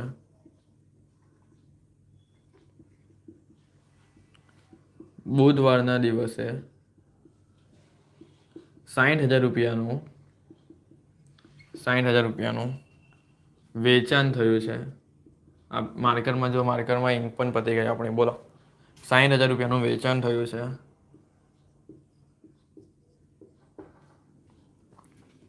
તો તે દિવસે કેટલો નફો ઓબ્લિક નુકસાન હશે? આમાં મોસ્ટ ટાઈમ પોઈન્ટ છે ને આ છે, ધારવા વાળો. ચાલો હવે કરીએ આપણે દાખલો. ચલો ધ્યાન આપજો. મોસ્ટ આઈએમપી દાખલો છે. ડબલ માહિતીનો આઈએમપી દાખલો આ જ છે, એમ સમજી લો. બીજો પણ છે, પણ આ બી જબરદસ્ત દાખલો છે. જો અહીંયા તમને એમ કીધું છે કે વિષ્ણુ લિમિટેડની નીચેની માહિતી આપેલી છે અને સોમવાર અને મંગળવારનું વેચાણ કેટલું છે? 2 લાખ છે. હવે અહીંયા તમે એમ કહેશો કે સર અહીંયા ક્યાં ડબલ માહિતી આવી? અહીંયા ક્યાં 2 અલગ અલગ વર્ષ છે? એટલું યાદ રાખજો. માહિતી એટલે કોને કહેવાય ખબર તમને? 2 અલગ અલગ દિવસ, 2 અલગ અલગ વર્ષ, 2 અલગ અલગ એકમ, 2 અલગ અલગ વેચાણ. પણ અહીંયા કેવું આપ્યું ખબર? સોમવાર તથા મંગળવાર. એટલે જો 2 અલગ અલગ દિવસ આવી ગયા. સોમવાર તથા મંગળવારનું તમને કુલ વેચાણ 2 લાખ છે અને કુલ નફો 42,000. તો અમારી તમે અલગ કેવી રીતે પાડશો કે ભાઈ સોમવારનો નફો આટલો છે અને મંગળવારનો નફો આટલો છે? તમે અલગ કેવી રીતે પાડશો કે સોમવારનું વેચાણ આટલું છે, મંગળવારનું વેચાણ આટલું છે? મારા શબ્દ ખબર પડી? આ 2 લાખમાંથી તમને કેવી રીતે ખબર પડશે કે ભાઈ સોમવારના વેચાણ આટલા છે, મંગળવારનું વેચાણ આટલું છે?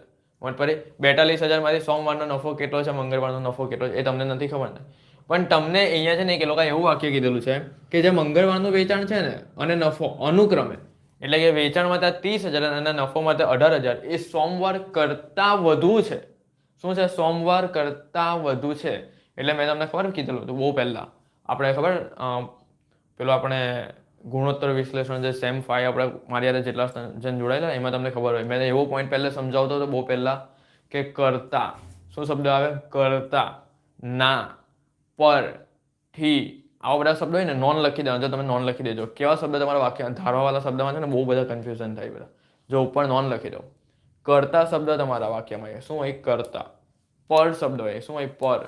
પછી ના, થી, આવા બધા શબ્દ હોય ને, કરતા, પર, ના, થી, આની પહેલેના જે શબ્દ હોય ને એ હંમેશા ધારી લેવાના. તો જો કરતાની પહેલા શું છે? સોમવાર છે ને, તો સોમવાર ધારી લેવાના. હવે એમ થાય કે સર કેટલા ધારવાના? ધારો કે સોમવાર બરાબર 100 ધારી લઈએ અમે. અરે ના, બધા જને 100 જ ધાર્યા કરે કે ચાલ 100 ધારી લઈએ. 100 ક્યારે ધરાય ખબર? કે જ્યારે તમને કોઈ ટકાવારી આપેલી હોય. શું આપેલી હોય? ટકાવારી. પણ અહીંયા તમને ટકાવારી નથી આપી, અહીંયા તમને શું કહે છે? વધુ છે. જ્યારે તમારે દાખલા એમ કે ને કે વધુ છે, ઓછું છે, બમણું છે, આટલા ગણું છે, એટલા ગણું છે, ત્યારે છે ને 100 નહીં ધરાય. 100 હંમેશા ટકાવારી હોય ને, 40%, 20%, 25%, ત્યારે 100 ધરાય. આમાં તમારે કેટલા ધારવા પડે? એક્સ ધારવા પડે. કેટલા ધારવા પડે? એક્સ. ચાલો અહીંયા આપણે ધારીએ, અહીંયાથી ચાલુ કરી દઈએ. બરાબર? ધારો કે સોમવારનું વેચાણ ધારીએ. શું ધારીએ? પહેલા આપણે છે ને વેચાણ છૂટું પાડી દઈએ. એટલે આપણે વેચાણથી શરૂઆત કરીએ. પહેલા હું 2 લાખમાંથી સોમવારનું વેચાણ અલગ પાડા અને મંગળવારનું વેચાણ અલગ પાડા. પછી આ જ સ્ટેપ એપ્લાય કરીને પાછું નફો અલગ પાડે. એટલે આ પોઈન્ટ, વેચાણવાળો પોઈન્ટ ધ્યાનથી જોજો. ચલો જો, ધારો કે સોમવારનું વેચાણ કેટલું હું ધારું? એક્સ. મેં કેવી રીતે થાય સમજ પડી? કરતાની પહેલા જે કહેવાય ધારી લેવાનું. ધારો કે સોમવારનું વેચાણ કેટલું? એક્સ. બરાબર છે? ચલો હવે અહીંયા જુઓ. તો મંગળવારનું વેચાણ માટે મંગળવારનું વેચાણ, બોલો સોમવાર કરતાં કેવું છે? મંગળવારનું વેચાણ સોમવાર કરતાં 30,000 વધુ છે ને, તો સોમવાર કરતાં એટલે સોમવારનું એક્સ હતું ને એના કરતાં 30,000 વધુ એટલે પ્લસ 30,000 કરીએ. વધુ છે ને એટલે પ્લસ કરીએ છીએ. અમને એમ કહેતા કે 30,000 ઓછું છે તો અહીંયા વચ્ચે માઇનસ લઈ લેતા. ખબર પડી? ચાલો, તો આ આપણે સોમવારનું વેચાણ ધારીને એક્સ લાવ્યા છે, મંગળવારનું વેચાણ ધારીને એક્સ વત્તા 30,000 આવેલા છે. હવે અહીંયા ધ્યાન રાખજો, અહીંયા તમને સોમવાર અને એટલે કે સોમવાર વત્તા મંગળવાર આ બંનેનું વેચાણ મળીને અહીંયા તમને કેટલું આવેલું છે? 2 લાખ. હમણાં વેચાણનો જ પોઈન્ટ કર્યો, નફો નથી જોતો. અહીંયા તમને સોમવાર અને મંગળવારનું વેચાણ બંને મળીને 2 લાખ આપેલું છે. ચલો હવે આપણે આજે ધાર્યું ને એની આપણે કિંમત મૂકવું એટલે એક્સની કિંમત આપણે મળી જશે. સોમવાર આપણે કેટલું ધાર્યું? એક્સ ધાર્યું, તો અહીંયા પહેલાં એક્સ લખી દેવાના. વત્તા મંગળવાર આપણે કેટલું ધાર્યું? એક્સ વત્તા 30,000. અને અહીંયા ટોટલ કરીને 2 લાખ તો આપણે આપેલા જ હતા. ચલો હવે એક્સ કેટલા કરી દેવાના? 2x કરી દેવાના. વત્તા 30,000 એની જગ્યા પર જ રહી. બરાબર? ઇક્વલ ટુ કરીને કેટલા લખી દેવાના? 20,000. હવે શું કરવાનું? આ 30,000 જે છે બરાબર અને 20,000 છે, તો 20,000 આ ઇક્વલ ટુની આ સાઈડ આવી જાય. ખબર ને? તમને આવડે ને પદ મૂકતા તો તમને આવડતું હશે ને? કેવી રીતે થાય? ચલો બોલો. આ 2 લાખ છે ને અહીંયા 30,000 છે, કેવી રીતે થાય? તો જો આવી રીતે થાય. 2x એની બાજુમાં, બરાબર? આ 30,000 છે ને આમ સાઈડ ચાલે જાય તો કેવા થઈ જાય? માઇનસ થઈ જાય. તો આ 30,000 માઇનસ, જો આપણે પદ આવડે ને પદ એમ કરતા, જો 2x એમ રાખો, બરાબર? 20,000 એમ રાખો. એક મિનિટ જોઈ લઉં મેં જરા, કોઈ રકમમાં એમ ટેમ નહીં થાય ને, ભૂલ હોય તો.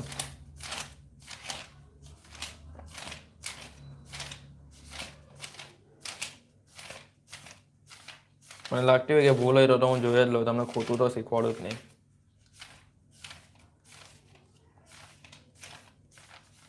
ચલો જો મળી ગયું. હવે અહીંયા તમને શું આપેલું છે જોઈ લઈએ આપણે પાછું.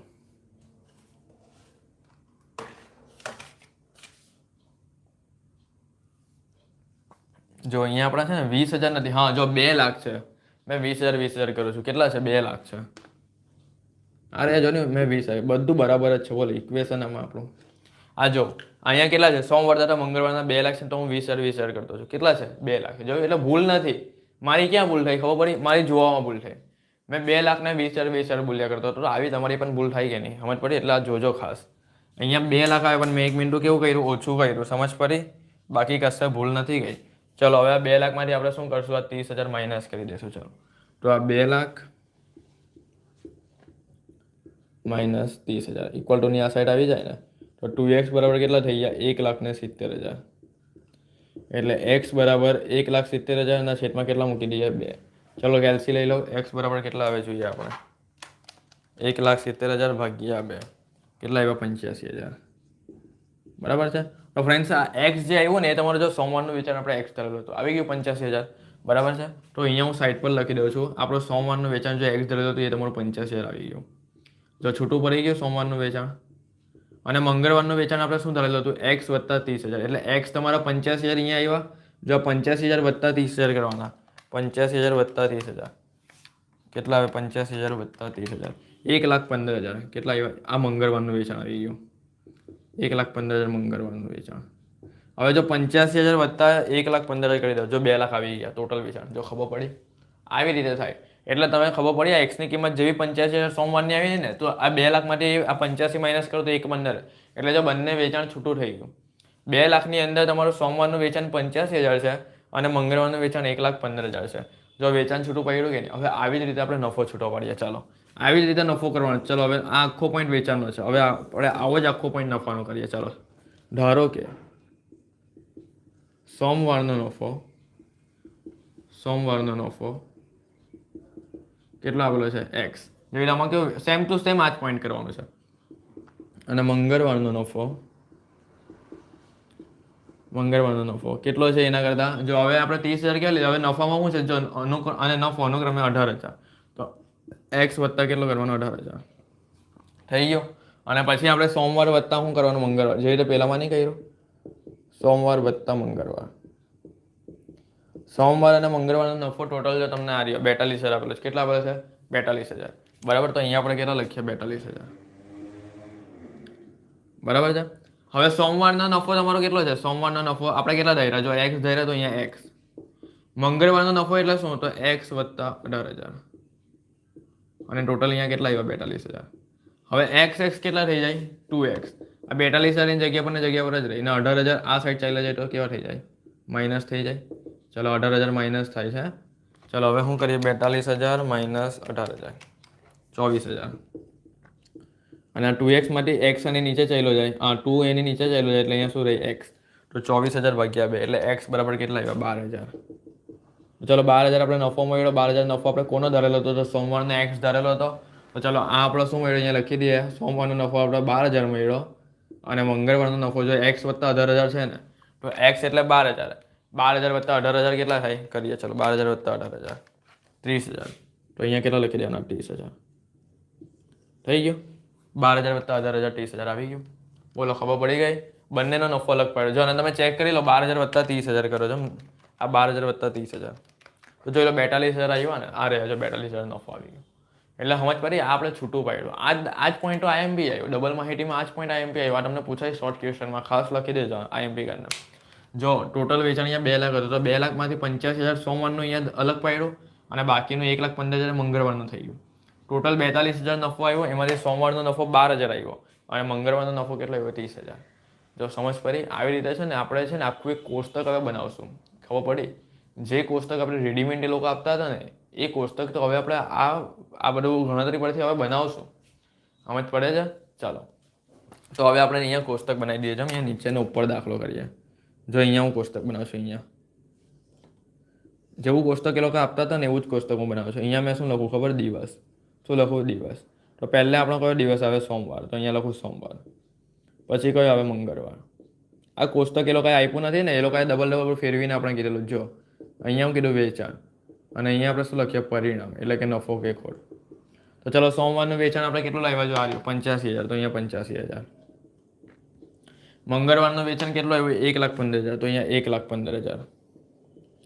પરિણામ એટલે નફો, તો સોમવારનો નફો જો આવ્યો 12,000, તો અહીંયા 12,000 લખ્યા. અને મંગળવારનો નફો કેટલો આવ્યો, આ 30,000, તો અહીંયા 30,000. ચલો થઈ ગયું, 12,000 ને 30,000 લખી ગયા. તો આ તમારો નફો હતો, પરિણામ, બરાબર. તો અહીંયા આપણે પ્લસ લખી દઈએ, પ્લસ એટલે નફો સમજી લેવાનો બસ. ચાલો હવે અહીંયા જે સૂત્ર એટલે કે જે કોષ્ટક તમને આપતા હતા ને રકમમાં, એ આપણે લાવી દીધું. તમને સમજ પડી ગઈ મેં શું કર્યું હતા દાખલામાં?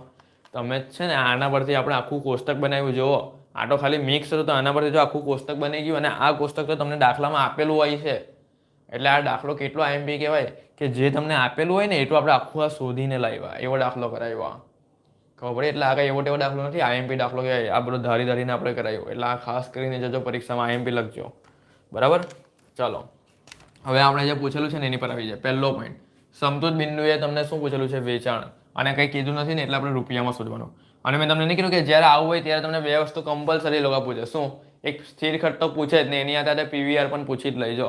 અને અહીંયા પીવીઆર છે ને પૂછશે, કારણ કે અહીંયા વેચાણ છે, વેચાણ એકમ નથી.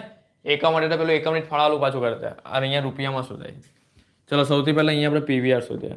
તો પીવીઆરનું સૂત્ર શું આવે, નફામાં ફેરફાર આવશે,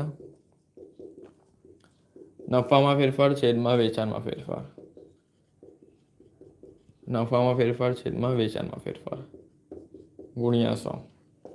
નફામાં ફેરફાર એટલે ચાલુ વર્ષનો નફો માઇનસ ગયા વર્ષનો. હવે ચાલુ વર્ષ એટલે શું? અહીંયાનો વર્ષ તો છે ને દિવસ છે, તો શું કહેવાય? ચાલુ દિવસ કહેવાય. શું કહેવાય? ચાલુ દિવસ. હવે ચાલુ દિવસ એટલે કયો? મંગળવાર. તો મંગળવારનો નફો કેટલો છે? 30,000 માઇનસ ગયો દિવસ એટલે 12,000 તમારો સોમવારનો દિવસ થાય. તો 30,000 માઇનસ 12,000 કરવાના, 18,000 ઉપર લખી દો. અને વેચાણમાં ફેરફાર એટલે 1,15,000 માઇનસ 85,000 એટલે 30,000 આવ્યું. 30,000 તમારું વેચાણમાં ફેરફાર ગુણ્યા 100. ચલો, તો 18,000 ભાગ્યા 30,000 ગુણ્યા 100 60. જો 18,000 ભાગ્યા 30,000 ગુણ્યા 100 60% આવ્યા. કેટલા આવ્યા? 60%. એટલે તમને પહેલાં પીવીઆર મળી ગયો. પછી સેકન્ડ સ્ટેપમાં સ્થિર ખર્ચ પણ શોધી જ કરવાનું હે, કારણ કે સ્થિર ખર્ચ પણ એ લોકો પૂછે જ. અને સ્થિર ખર્ચ મેં તમને હંમેશા કયો કીધેલો? ચાલુ માહિતી એટલે આપણે મંગળવારનો શું? અહીંયા કૌંસમાં લખી દેવાનું મંગળવાર. જો મારી થોડીક ઇન્કમાં છે ને પટી ગઈ છે, બરાબર, પણ જેવું દેખાય એવું લખજો. એટલે હું બોલીને જ તમને લખાવું છું કે નહીં વંચાતું હોય ને, અને ઝૂમ કરીને જોજો, ક્લિયરિટી વધારીને જોજો, બરાબર. ચલો, મંગળવારનું. અને મેં તમને છેલ્લા 3 સ્ટેપ નહીં કીધેલા? ફાળો માઇનસ ચલિત ખર્ચ, શું આવે? ફાળો માઇનસ સ્થિર ખર્ચ. તો આપણે નફો આવે તો નફો અને ખોટ આવે તો ખોટ. ચલો, 3 માહિતીમાં આપણે સ્થિર ખર્ચ શોધવાનો. તો નફો આપણી પાસે કેટલો જ રહ્યો? 30,000 આપણો જ પરિણામ. તો અહીંયા 30,000 લખીએ, બરાબર છે. સ્થિર ખર્ચ આપણે શોધવાનો છે. અને આ ફાળો કેવી રીતે શોધાય? તો વેચાણ ગુણ્યા પીવીઆર. વેચાણ કયું લેવાનું? ચાલુ માહિતીનું. 1,15,000 વેચાણ લેવો. બધું પહેલાં આપણે કરી લીધેલું જ હવે. અને પીવીઆર 60%. ચલો, 1,15,000 ગુણ્યા 60% કેટલા આવે? 69,000 આવ્યો ફાળો. ચલો, હવે 30,000 અને 69 છે ને, ચલો 69માંથી 30 માઇનસ કરો તો 39,000 તમારો શું આવ્યો? સ્થિર ખર્ચ આવ્યો. આવી ગયો. હવે આના પરથી તમને છે ને પહેલો પોઈન્ટ જે પૂછેલો છે ને સમતુત બિંદુ, એ આરામથી મળી જશે. ચલો, હવે પહેલે અહીંયા આપણે કરીએ સમતુત બિંદુ. હવે આપણે પહેલા સ્ટેપ પર આવીએ. સમતુત બિંદુ. સમતુત બિંદુ એ વેચાણ એટલે સમતુત બિંદુ જ પૂછે છે. સ્થિર ખર્ચના છેદમાં શું આવશે? પીવીઆર. કારણ કે એકમમાં નથી પૂછ્યું, રૂપિયામાં છે. કંઈ નીકળી હોય તો રૂપિયામાં જ આવે. ચલો, સમતુત બિંદુ એ વેચાણ સ્થિર ખર્ચના છેદમાં પીવીઆર લખ્યો. સ્થિર ખર્ચ આપણો કેટલો લાવ્યો? હમણાં આ રહ્યો 39,000. એ તમારે અંશમાં લખી દેવાનો. અને પીવીઆર ક્યાં છે? તો જો પીવીઆર આપણો કાર્યો આ રહ્યો 60%. તો એ અહીંયા લખી દેવાનો 60%. હવે આપણે કરીએ 39,000 ભાગ્યા 60%. બરાબર, તો કેટલા આવશે? 65,000. કેટલા આવશે? 65,000. તો 65,000 તમારું શું આવી ગયું? સમતુત બિંદુ. શું આવ્યું? સમતુત બિંદુ થઈ ગયું. ચલો, પહેલો પોઈન્ટ તમારો ક્લિયર થઈ ગયો. હવે સેકન્ડ પોઈન્ટ જો, બુધવારના દિવસે 60,000નું વેચાણ થયું. હવે જો અહીંયા બુધવાર છે ને, એ તમને કંઈ કામ નહીં લાગવાનું, બરાબર છે. ખાલી તમને બુધવાર એમને આપેલો છે, એટલે એની પર હવે શબ્દ છે કે બુધવાર આવ્યું એટલે પાછી કંઈ મોટી ગણતરી કરવાની એવું નથી. ખાલી એટલું યાદ રાખો કે જો તમને 60,000નું વેચાણ કરવું છે તો કેટલો નફો કે નુકસાન થાય. એટલે પેલો હવાલો યાદ રાખવાનો કે જ્યારે પહેલે તમને શું આપેલું? વેચાણ આપેલું, એને પાછળ નફો કે નુકસાન આપેલું, એવી રીતે. તો અહીંયા પહેલાં આપણે હવાલો લખીએ સેકન્ડ નંબર પર. ખાલી બુધવાર એમને લખેલું છે કે બુધવારના દિવસે 60,000 રૂપિયાનું વેચાણ થયું છે. તો તે દિવસે કેટલો નફો કે નુકસાન જાય, એ બેઠું અહીંયા લખી દેવાનું. કેટલો નફો કે નુકસાન થાય, બરાબર. તમને વેચાણ કેટલું આપેલું છે? 60,000. ચલો, તો આપણે પેલું શું કીધું? છેલ્લું જોઈ લેવાનું. છેલ્લું ફાળો માઇનસ શું આવે? સ્થિર ખર્ચ. એટલે પ્લસમાં આવે તો નફો અને માઇનસમાં આવે તો ખોટ. ચલો, બોલો અહીંયાથી હવે આપણી પાસે સ્થિર ખર્ચ કેટલો? એનો વચ્ચે સ્થિર ખર્ચ જો આપણે શોધી દે ને 39,000. આ ફાળો આપણે કેવી રીતે લઈએ? તો વેચાણ ગુણ્યા પીવીઆર. અને વેચાણ તમારે અહીંયાથી નથી લેવાનું, હે કશેથી. વેચાણ હવાલામાંથી લેવાનું. 60,000 વેચાણ આપેલું છે, તો અહીંયા 60,000 ગુણ્યા પીવીઆર એટલે કે આ રહી આપણા જો 60%. ચલો, 60,000ના 60% કરીએ. 60,000 ગુણ્યા 60%, 36,000. તો જો ફ્રેન્ડ્સ, અહીંયા ફાળો 36,000 આવ્યો ને, તો હવે અહીંયા ખોટ આવવાની છે તમારી. 36,000 માઇનસ 39,000, તો 3,000 રૂપિયા માઇનસ ખોટ આવી. -3,000 ખોટ થઈ ગયું. બોલો, ખબર પડી? -3,000 આવી ગઈ, ખોટ આવી ગઈ. કમ્પ્લીટ થઈ ગયું. નુકસાન થયું અહીંયા તમને. ચલો, કેટલા દાખલા કર્યા? જો 6 દાખલા. આજે આપણે 4 દાખલા પૂરા કરી નાખ્યા. કેટલા દાખલા? 4 દાખલા. હજુ જોઈ લો. ચલો, બીજો છઠ્ઠો હોય તો તમને કરાવી જ દઉં. આપણે હવે હાર માનવી જ નથી ને, બરાબર. એટી કેટીને હવે તમને પાર કરાવીને જ રહેવા. હું તો એટીકેટી હોય કે રેગ્યુલર સ્ટુડન્ટ હોય, બરાબર, જે આપણો વિડીયો જોઈએ એને ફાયદો થવો જોઈએ. બીજો કઈ દાખલો હવે કરાવો.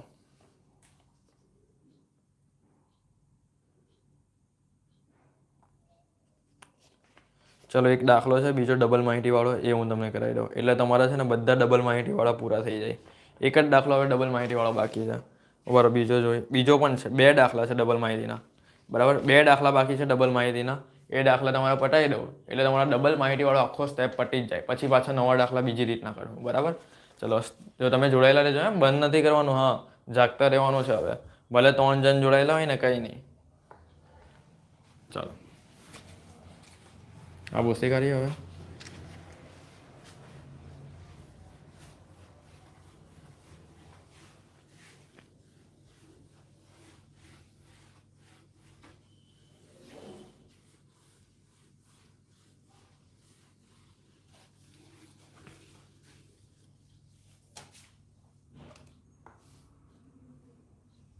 ચલો હવે જો રકમ લખીએ. જો એક કામ કરો, થોડીક વાર વેઇટ, ખાલી 2 મિનિટ ઉપર મેં અમારે છે ને આની ઇંક લઈ લઉં. ઇંક આમાં ભરવી પડશે કારણ કે ઇંક ખાલી થઈ ગઈ છે. તમારે લખેલું વંચાશે જ નહીં. ખાલી 5 જ મિનિટ ઉપર.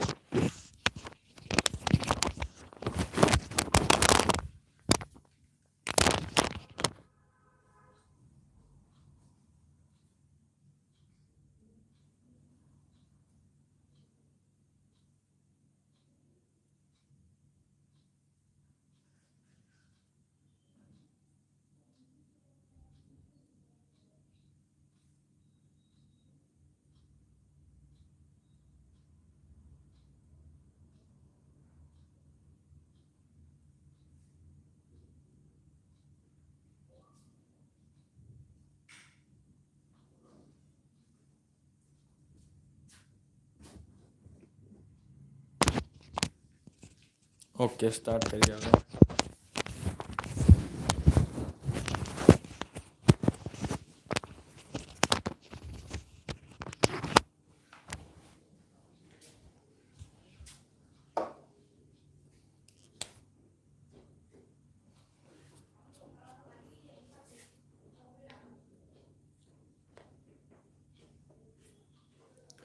તમે વિચાર કરો, હું તમને આટલા વાગે લાઈવ બનાવું છું. બોલો.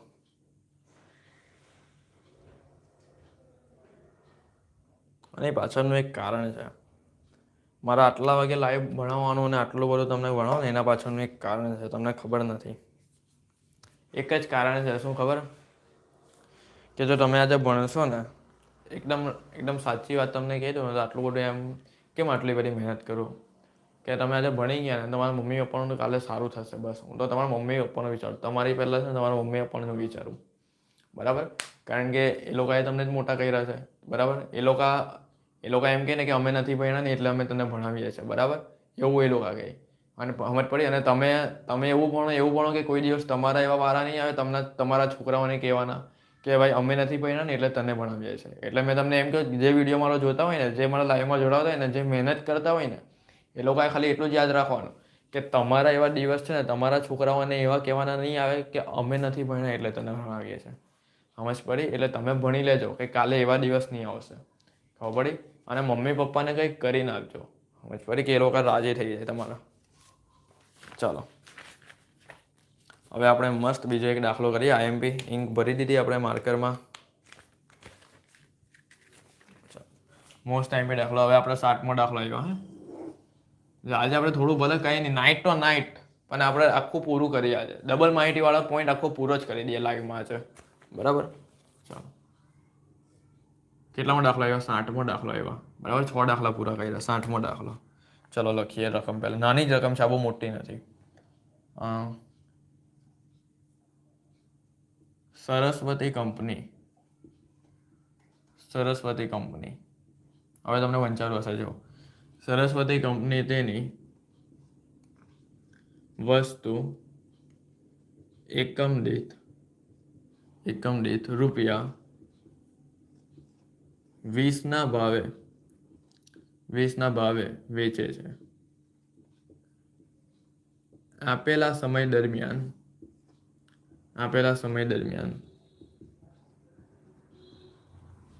આપેલા સમય દરમિયાન જો તે 60,000 એકમો, આ દાખલો પણ અલગ છે પાછો, હવે આઈએમપી આવ્યા, 60,000 એકમોનું ઉત્પાદન કરીને વેચે તો તેને એકમ દીઠ રૂપિયા 15નું નુકસાન થાય છે જો તે જથ્થો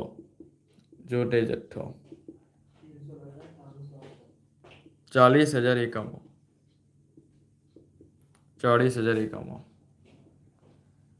કરવામાં આવે તો તે એકમ દીઠ રૂપિયા 1.50નો નફો કરે છે. જો મોસ્ટ આઈએમપી દાખલો છે ફ્રેન્ડ્સ, આ પરીક્ષામાં પૂછાઈ શકે. આ ખાસ કરીને જો આ દાખલો બરાબર છે, ડબલ માહિતીનો દાખલો છે, જે આપણે હમણાં છેલ્લા કેટલા દાખલા કર્યા, 6 દાખલા છેલ્લા આપણે કર્યા છે અને એમાંથી એકદમ જબરદસ્ત પોઈન્ટ છે. ખાસ આ કરીને જો હવે છેલ્લા દાખલા આપણા મોસ્ટ આઈએમપી કરીએ છીએ બધા. ચલો, તો તે એકમ દીઠ રૂપિયા 1.50નો નફો કરે છે બરાબર. તમારે શું શોધવાનું છે? તો તમારે નફા જથ્થાનો ગુણોત્તર અને સમતૂર બિંદુ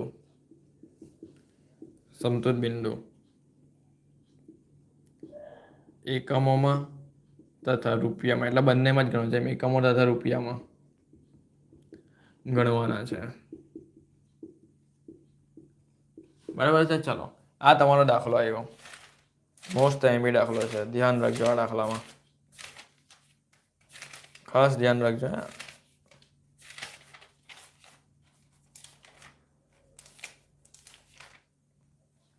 ચલો, સૌથી પહેલા આપણે કોષ્ટક બનાવીએ. જો હવે તમે એમ કહેશો કે સર અમારે તો નથી કોષ્ટક આવ્યું, કે નથી કોઈ દિવસ દેખાતા, કે નથી કોઈ મહિના દેખાતા, કે નથી કોઈ વર્ષ દેખાતા, તો તમે આ કઈ રીતે કહી શકો કે આ ડબલ માહિતીવાળો દાખલો છે બરાબર. તો જો અહીંયા ધ્યાનથી જાઓ, તમને અહીંયા મેં તમને શું કીધું, મેં જ્યારે તમને સમજાવેલો હતો ત્યારે મેં તમને એક વસ્તુ હજુ એડ કરેલો હતો કે ડબલ એકમ આવે, 2 વિગતો આવે. મેં તમને શું કીધું કે 2 એકમો આવે. શું કીધું? 2 એકમો આવે. તો જો 2 એકમો નથી, આમાં કયા 2 એકમો છે? પહેલા એકમો 60,000 એકમો અને બીજા એકમ 40,000 એકમો. તમને 60,000 એકમની આખી માહિતી અલગ આપેલી છે અને અહીંયા 40,000 એકમની આખી માહિતી અલગ આપેલી છે. એટલે 2 માહિતી આવીને 2 એકમની માહિતી, એટલે સમજી લો કે પેલું અલગ વાળું આવે ને. અને બીજી વસ્તુ કે અહીંયા તમને એકમ દીઠ ભાવમાં વેચે છે, એ બંનેના અલગ અલગ આપેલા છે. મોસ્ટ ઇમ્પોર્ટન્ટ દાખલો છે, કરજો આ. ચાલો, બધાએ કરવાનો છે, આઈએમપી દાખલો છે આ. તો ચલો, સૌથી પહેલા અહીંયા આપણે આન્સર ચાલુ કરીએ, અહીંયાથી ચાલુ કરીએ. જો આનું કોષ્ટક પણ અગત્યનું છે. આનું કોષ્ટક જો બનાવતા નહીં આવડું ને, તમે દાખલાની સ્ટાર્ટિંગ નહીં થાય. આ દાખલો લગભગ છે ને, જો આ તમારા શોર્ટ ક્વેશ્ચન પૂછવા જાય ને, તો નવી પેપર સ્ટાઇલ પ્રમાણે 3 થી 4 માર્કનો દાખલો કહેવાય શોર્ટ ક્વેશ્ચનમાં. ખબર પડી? એટલે આઈએમપી છે, ખાસ કરજો આ દાખલો. ચલો, તો સૌથી પહેલા આપણે એક મસ્ત કોષ્ટક બનાવી દઈએ. અને કઈ રીતે આખું કોષ્ટક બને, આખી નવી રીતથી જ બને, એટલે જોજો. ચલો, આ આપણે બનાવીએ. અહીંયા આપણે એકમો લખીએ. શું લખીએ? એકમો. અહીંયા આપણે વેચાણ લખીએ અને અહીંયા આપણે નફો કે ખોટ લખીએ. નફો આવે તો પ્લસ ને ખોટ આવે તો માઇનસ. ચાલો, ધ્યાનથી જોજો કેવી રીતે કરવાનું છે. આપણે આખી પહેલા રકમ વાંચીએ કે ભાઈ સરસ્વતી કંપની તેની વસ્તુને એકમ દીઠ રૂપિયા કેટલાના ભાવમાં વેચે છે? 20 રૂપિયાના ભાવમાં. એકમ દીઠ 20ના ભાવમાં એટલે શું ફ્રેન્ડ્સ? કે જો એક વસ્તુ વેચે છે ને, તો એક વસ્તુ વેચવા પાછળ એને કેટલો ભાવ થાય છે? એટલે એક વસ્તુ એ 20 રૂપિયાના ભાવમાં વેચે છે. હવે એક માર્કેટ મને વેચ્યું હોય તો એક માર્કેટમાં કેટલામાં વેચું? 20 રૂપિયા વેચું. એટલે એક વસ્તુની કિંમત કેટલી છે? અહીંયા 20 રૂપિયામાં એ વેચે છે. કેટલા રૂપિયામાં? એટલે મેં ગુણ્યા 20 કર્યું. પણ એવી એ કેટલી વસ્તુ વેચે છે? ચાલો, મેં નક્કી તો કરી કે ભાઈ મને એ માર્કર મને 20 રૂપિયામાં વેચવાની છે, પણ મેં એ જોવા કે મને કેટલી માર્કર વેચવાની છે. તો એવી રીતે જો તમારા દાખલામાં અહીંયા એકમ આપેલા છે. કેટલા એકમ? 60,000 એકમોનું ઉત્પાદન કરીને વેચે છે. તો આપણે શું કરીએ? 60,000 ગુણ્યા 20 કરીએ એટલે તમારે કેટલા આવી ગયા? 1,40,000. તો 1,40,000 તમારી વેચાણની કિંમત આવી ગઈ રૂપિયામાં. બોલો, ખબર પડી ગઈ? આ પોઈન્ટ નવો આવ્યો કે નહીં? જો એકમ દીઠ કિંમત સાથે એકમોનો ગુણાકાર કરીને વેચાણ લાવવાવાળો પોઈન્ટ આવ્યો. સમજ પડી? મોસ્ટ ઇમ્પોર્ટન્ટ પોઈન્ટ આવ્યો. ચલો, આગળ વાંચીએ. નું ઉત્પાદન કરે તો તે ₹15 શું થાય છે એને નુકસાન થાય છે. હવે એમ કહેશો કે સર આ ₹15 નુકસાન એટલે ખોટ કહેવાય કે નહીં? તો હા, ખોટ જ કહેવાય. પણ શું અહીંયા 15 લખવાની હોય? તો ના ભાઈ, અહીંયા 15 નહીં લખાય. તમારા એકમ હોય ને, એકમ, જો તમે એકમ જોડે અહીંયા 20 કહ્યું તો કેવા 1,40,000 આવ્યા? તો એકમ 60,000 હતા ને, તો 60,000 ગુણ્યા કેટલાની ખોટ થાય છે અહીંયા? ₹15. તો 60,000 ગુણ્યા 15 કરો. ચાલો કેલ્સી લેવો. 7,000 ગુણ્યા 15 કેટલા થાય? 1,05,000 થાય. તો અહીંયા તમારું અહીંયા લખી દેવાનું પાછું કે ભાઈ 7,000 ગુણ્યા છે ને 15 અમે નુકસાન થાય છે. અને નુકસાન એટલે ખોટ કહેવાય. ખોટ એટલે માઇનસમાં, માઇનસ 1,05,000 ખોટ લખી દો. સમજ પડી શું કર્યું છે? આ 60,000 એકમ વડે ગુણાકાર કર્યો છે એનો ખોટનો. આ તમારી પહેલા એકમની માહિતી આવી ગઈ. આ તમારી પ્રથમ વિગત એટલે જો આ પહેલી, બરાબર. હવે બીજી વિગત. ચાલો હવે બીજી વિગત જોઈએ. જો તે 40,000 એકમોનું ઉત્પાદન કરવા, હવે 40,000 થઈ ગયું, તો અહીંયા હવે 60,000ની જગ્યા પર હવે કેટલા નવા એકમો આવ્યા? 40,000. એના ગુણ્યા કેટલામાં વેચે છે જોઈએ. તો તે 40,000 એકમનો કરવામાં આવે ને એકમ દીઠ નફો 1.50. જો અહીંયા તમને કોઈ ભાવ આપેલા છે ફ્રેન્ડ્સ, કે આ ₹20 કેવા ભાવ આપેલા હતા, તો અહીંયા પણ કોઈ ભાવ આપવા જોઈએ ને. હંમેશા યાદ રાખજો, હંમેશા ને કોઈ પણ વસ્તુ વેચીએ ને તો એની એકમ દીઠ વેચાણ કિંમત સમાન જ હોય. ખાલી એને એકમ જ બદલાય કે કેટલા એકમોનું આપણે ઉત્પાદન કરીએ છીએ. એટલે અહીંયા છે ને આ 60,000 ને 40,000 બદલાઈ ગયા, પણ વેચાણ કિંમત તમારી જે 20ની 20 હોય ને જૂની, એ જ રહી. જો જૂની ₹20, તો અહીંયા ₹20. તો 40,000 ગુણ્યા 20 કેટલા આવે? 8 લાખ. તો અહીંયા 8 લાખ લખ્યા. અને અહીંયા કેટલા આવે? તો એ જ 40,000 એકમ આપણા. અને શું કરે છે? નફો કરે છે કે નુકસાન કરે છે જોઈએ આપણે. તો ₹1.50 શું કરે છે? નફો કરે છે. 40,000 ગુણ્યા 1.50, 60,000 શું આવ્યું? નફો આવ્યો. નફો, નફો એટલે પ્લસમાં લખાય. થઈ ગયો. 60,000માં નફો આવી ગયો. ચાલો જોઈ લો, બંનેનું વેચાણ આવી ગયું, બંનેનો નફો આવી ગયો. આ જ તમારો મોસ્ટ ટાઈમ પોઈન્ટ હતો. પેરેગ્રાફ પરથી નફો કે ખોટવાળું અને વેચાણનું આવી રીતે એકમ દીઠ પરથી બનાવવાનું. હે, આ ખાસ કરજો આ દાખલો. ચાલો સૌથી પહેલાં મેં તમને કીધેલું હતું કે ભાઈ જ્યારે ડબલ માહિતીનો દાખલો આવે ત્યારે સૌથી પહેલા પોઈન્ટ પર તમારે પીવીઆર તો શોધી જ કરવાનો. ચલો પીવીઆર શોધીએ. તો પીવીઆર બરાબર શું આવે? નફામાં ફેરફાર, નફામાં ફેરફાર છેદમાં વેચાણમાં ફેરફાર, વેચાણમાં ફેરફાર ગુણ્યા 100. ચલો નફામાં ફેરફાર એટલે શું? ચાલુ વર્ષનો નફો માઇનસ ગયા વર્ષનો. હવે તમે એમ કહેશો કે સર અહીંયા તો ચાલુ દિવસ પણ નથી, અહીંયા તો ચાલુ વર્ષ પણ નથી, ને અહીંયા ચાલુનો મહિનો પણ નથી, તો અમે કયા લઈએ? તો ફ્રેન્ડ્સ જો ચાલુ વર્ષ, ચાલુ દિવસ, ચાલુ એકમ, શું આવ્યું? ચાલુ એકમ એટલે બીજી માહિતી. સેકન્ડ માહિતી યાદ રાખો, બીજી માહિતી. જેવી રીતે આપણે જો અહીંયા એપ્રિલ અને મે હોય તો આપણે કેવી મે એટલે ચાલુ કહેવાય કે, તો અહીંયા પહેલી ને બીજી એટલે બીજી નહીં લેવાની કમ્પલસરી. ચલો બીજું, તો બીજાનો નફો કેટલો છે? 60,000 છે. અને વચ્ચે અમે શું આવે? માઇનસ. ને અહીંયા શું છે? માઇનસ 1,05,000. એટલે અહીંયા 60,000 ચાલુ માહિતી કહેવાય, માઇનસ, અને ઉપર માઇનસ 1,05,000 ખોટ છે. ચાલો અને નીચે વેચાણમાં ફેરફાર. ચાલુ વર્ષનું વેચાણ 8 લાખ, ચાલુ માહિતીનું એમ એટલે, અને ગઈ માહિતીનું 1,40,000. 8 લાખ માઇનસ 1,40,000. આ માઇનસ માઇનસ શું થઈ જાય? પ્લસ. તો 60,000 વત્તા 1,05,000 કેટલા આવે? 1,65,000 ઉપર લખી દઈએ. 1,65,000 અને 8 લાખ માઇનસ 1,40,000 બરાબર. પાછા કરીએ. 8 લાખ માઇનસ 1 લાખ કેટલા છે? 40,000. 6,60,000 હોય. કેટલા હોય? 6,60,000. અને ગુણ્યા 100 કરોડ નહીં ભૂલતા હે ભાઈ. ચલો કરીએ હવે. 1,65,000 ભાગ્યા 6,60,000 ગુણ્યા 100, 25% આવ્યા. કેટલા આવ્યા? 25%. થઈ ગયું ફ્રેન્ડ્સ. તો અહીંયા પીવીઆરનો આન્સર તમારો કેટલા આવ્યો? 25% પીવીઆરનો આન્સર આવી ગયો. બરાબર. ચલો આ પોઈન્ટ થઈ ગયો. પીવીઆર જો તમને એ લોકોએ પીવીઆર પૂછેલો છે ઓલરેડી, જો આવ્યું નફા જથ્થાનો ગુણોત્તર. ચલો હવે શું પૂછે છે? સમજૂત બિંદુ રૂપિયામાં પણ ગણવાના છે અને એકમમાં પણ ગણવાના છે. હવે આ એમપી આવ્યું કે સર આ રૂપિયામાં તો અમારાથી ગણાઈ જશે, પણ એકમમાં કેવી રીતે ગણવું? તો ચલો એ પણ આપણે કરશું, ટેન્શન નહીં લેતા. તો મેં તમને નહીં કીધેલું કે જ્યારે ડબલ માહિતી આવે ત્યારે પીવીઆર તો શોધવાનો જ, પણ એની સાથે સાથે સ્થિર ખર્ચ પણ શોધી કાઢવાનો. ચલો આપણે સ્થિર ખર્ચ શોધીએ. એક કામ કરીએ, અહીંયા શોધી કાઢીએ સ્થિર ખર્ચ. અહીંયા જગ્યા છે એમબી, આટલામાં શોધાઈ જાય. અને સ્થિર ખર્ચ હંમેશા મેં તમને શું કીધેલું? ચાલુ માહિતી. ચાલુ માહિતી એટલે ચાલુ વર્ષ, ખબર ને? ચાલુ એકમ એટલે 40,000 એકમ પર ગણાય. અહીંયા લખી દઈએ આપણે 40,000 એકમ પર એમ. ચાલો તો સૌથી પહેલાં અહીંયા શું લખાતું હતું? ફાળો માઇનસ અહીંયા શું લખાય? સ્થિર ખર્ચ. એટલે તમને શું મળે? નફો કાંટો ખોટ. આ 3 માહિતીમાંથી આપણે સ્થિર ખર્ચ શોધવાનો છે. બરાબર. અને ચાલો નફો કેટલો છે ચાલુ માહિતીનો? આ રહ્યો 60,000. એ અહીંયા લખી દેવાનો. સ્થિર ખર્ચ તો આપણે હમણાં મળશે. ચલો આ ફાળો કેવી રીતે શોધાય? તો વેચાણ ગુણ્યા પીવીઆર. ચાલુ માહિતીનું વેચાણ કેટલું છે? જો આ રહ્યું 8 લાખ, તો એ 8 લાખ અહીંયા લખી દેવાના. અને 8 લાખ ગુણ્યા કેટલા કરવાના? જો 8 લાખ ગુણ્યા પીવીઆર તમારો 25% આપેલો જ છે, તો 8 લાખ ગુણ્યા 25% કેટલો થઈ જોઈએ? 8 લાખ ગુણ્યા 25%, 2 લાખ થાય. કેટલો થાય? 2 લાખ. તો 2 લાખ તમારો ફાળો આવી ગયો. ચાલો, હવે આ 60,000 નફો છે ને આ 2 લાખ છે, તો 2 લાખમાંથી 60,000 માઇનસ કરવા એટલે 1,40,000 તમારો શું આવ્યો? સ્થિર ખર્ચ આવ્યો. 1,40,000 તમારો જવાબ આવી ગયો સ્થિર ખર્ચનો. હવે તમને સમતૂર બિંદુ લોકો રૂપિયામાં પૂછે છે ને અને એકમમાં, તો પહેલા આપણે રૂપિયામાં ગણી કરીએ. ચાલો, બીજો પોઈન્ટ તમારો સમતૂર બિંદુ. સમતૂર બિંદુ કેમ પૂછે છે? રૂપિયામાં. તો રૂપિયાનું સૂત્ર શું આવે? સ્થિર ખર્ચ અને એના છેદમાં શું આવે? પીવીઆર.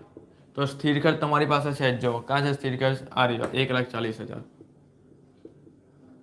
1,40,000 છેદમાં પીવીઆર કેટલા ટકા છે? 25%. ચાલો, 1,40,000 ભાગ્યા 25% કરો તો 5,60,000 આવે. કેટલા આવે? 5,60,000. ચલો, થઈ ગયું. 5,60,000 રૂપિયામાં આવી ગયો તમારો આન્સર. આ સમતૂર બિંદુનો જોઈ લો. હવે આ જ સમતૂર બિંદુ તમને કેમાં પૂછે છે? એકમમાં પૂછે. તો પાછું આપણે એની અંદર જ હેડિંગ આપીએ, સમતૂર બિંદુ. કેમાં પૂછ્યું? હવે એકમમાં. ચલો, હવે આ ખાસ ધ્યાન રાખવાનું છે કે ભાઈ તમે સમતૂર બિંદુ એકમમાં કેવી રીતે શોધશો? રૂપિયામાં તો તમે લઈ આવ્યા, પણ હવે એકમમાં શોધવું પાછું અઘરું પડે ને. ચલો, એકમમાં શોધવું કંઈ અઘરું નહીં પડે, ઇઝી જ છે આપણા માટે બધું. ચાલો, સૌથી પહેલાં આપણે એ જોવાનું કે આપણા એકમો ટોટલ કેટલા છે. શું જોવાનું? આપણા એકમો કેટલા છે એની પર આપણું આખું ગણાય. ચાલો, એકમો આપણા કેટલા છે જોઈ લઈએ. આ રહ્યા 60,000 વત્તા કેટલા છે? 40,000. આ બંને આપણા એકમો છે, બરાબર. એની પર આપણે ગણવાનું છે 40,000. 60,000 વત્તા 40,000. જો મેં તમને નહીં, તમે યાદ કરો, મેં તમને શું કીધેલું? સ્થિર ખર્ચના છેદમાં શું આવે? એકમ દીઠ ફાળો. આ સૂત્ર આવે કે એને એકમમાં શોધવાનું, બરાબર છે. તો સ્થિર ખર્ચ તમારે કેટલા છે? 5,60,000. હવે અહીંયા તમને કોઈ એકમ દીઠ ફાળો આપેલો છે? મને એ પહેલાં કહો, એકમ દીઠ ફાળો કોઈ આપેલો છે? એકમ દીઠ ફાળો તમારે કેવી રીતે શોધી શકાય? એકમ દીઠ ફાળો, જો એકમ દીઠ ફાળો આપણે શોધવું હોય ને તો આવી રીતે શોધાય ને. વેચાણ માઇનસ ચલિત ખર્ચ એટલે અહીંયા ફાળો મળે, બરાબર. અહીંયા એકમ દીઠ ફાળો લખો ને તો વેચાણ ટોટલ આપણે એની એકમ દીઠ કિંમત 20 બંનેમાં આપણે સમાન લીધી ને એટલે આપણે લીધી અહીંયા 40. કરો છો એક સિમ્પલ રીત બતાવો તમે. સિમ્પલ રીત. આ બધું કંઈ નહીં કરવું હોય ને, આ બધું કંઈ નહીં. ચલો, આ બધું ભૂલી જાઓ.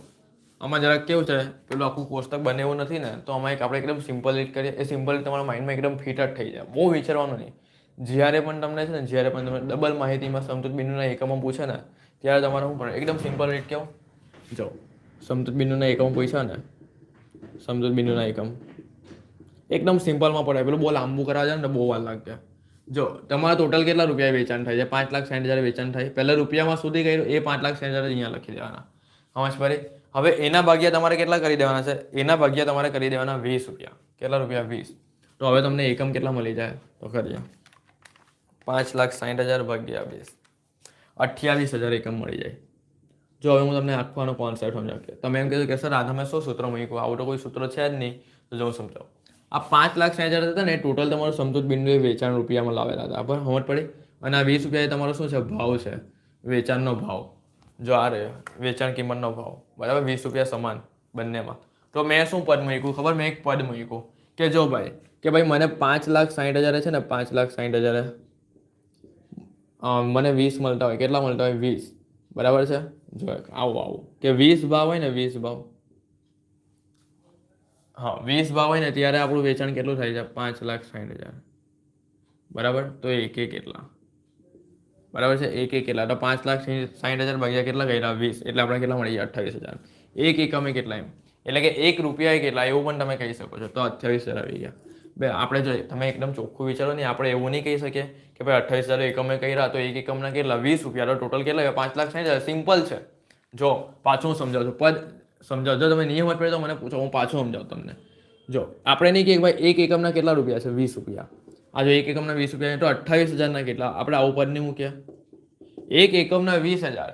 હું એક માર્કર બનાવું ને તો એના 20 રૂપિયા થાય. તો 28,000 માર્કર બનાવો તો કેટલા રૂપિયા થાય? તો આપણે નહીં કરીએ 28,000 ગુણ્યા 20. તો આવી ગયું ને 5,60,000. સમજ પડી? હવે આપણે આ 28,000 આપણે શોધવા હોય તો આપણે શું કરીએ?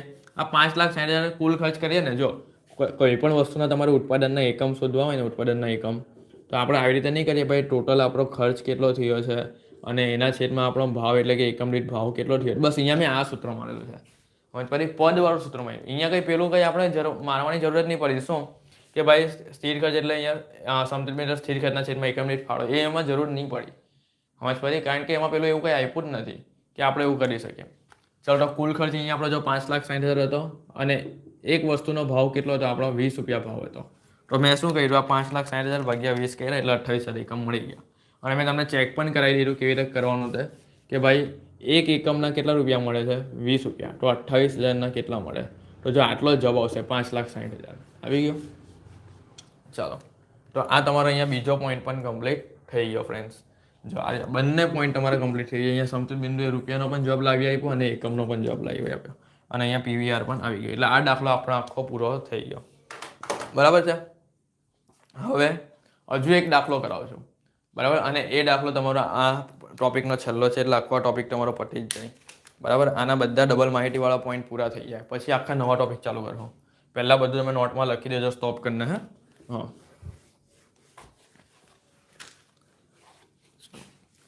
આવી રીતે મેં તમારે છે ને પરિવર્તનશીલ અંદાજપત્ર પણ આવી રીતે જ પૂરું કરી દેવા. અને તો હું તમને બહુ બધું કરવાનું છું. શોર્ટ ક્વેશ્ચન કરા. પરીક્ષાના છેલ્લા દિવસે અમે દરરોજ નક્કી જ રાખ્યું ભાઈ હવે 12 વાગે ને એટલે M6ના છોકરા માટે લાઈવ રાખી દેવા.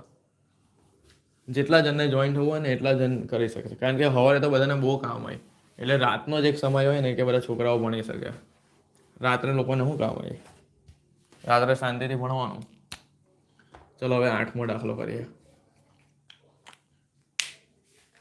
બીજો કોઈ દાખલો જોઈએ? હવે એક જ દાખલો આપણો બાકી છે. બીજા બધા ડબલ માહિતીવાળા મેં કરાવી દીધા.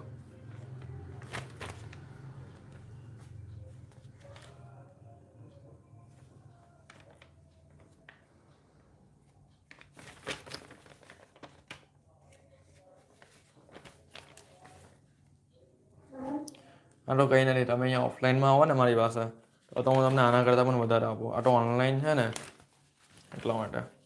ઓફલાઈનમાં તમે આવી જાઓ ને તમે એમ ધારેલું નહીં હોય ને એટલું તમારું હાર્ડ રિઝલ્ટ આવે. બરાબર, કેવાય કે તમે અને બંને હું મહેનત કરું તૈયાર આવે.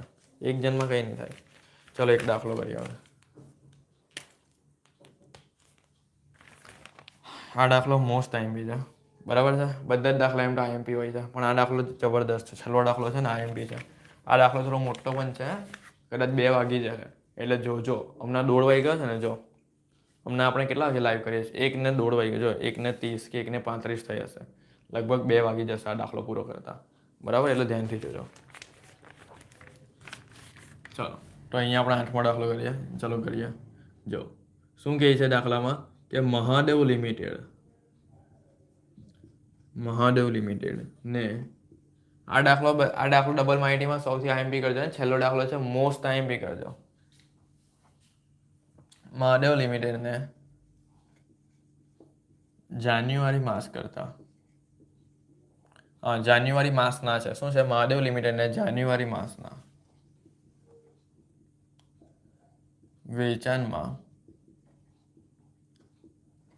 વેચાણના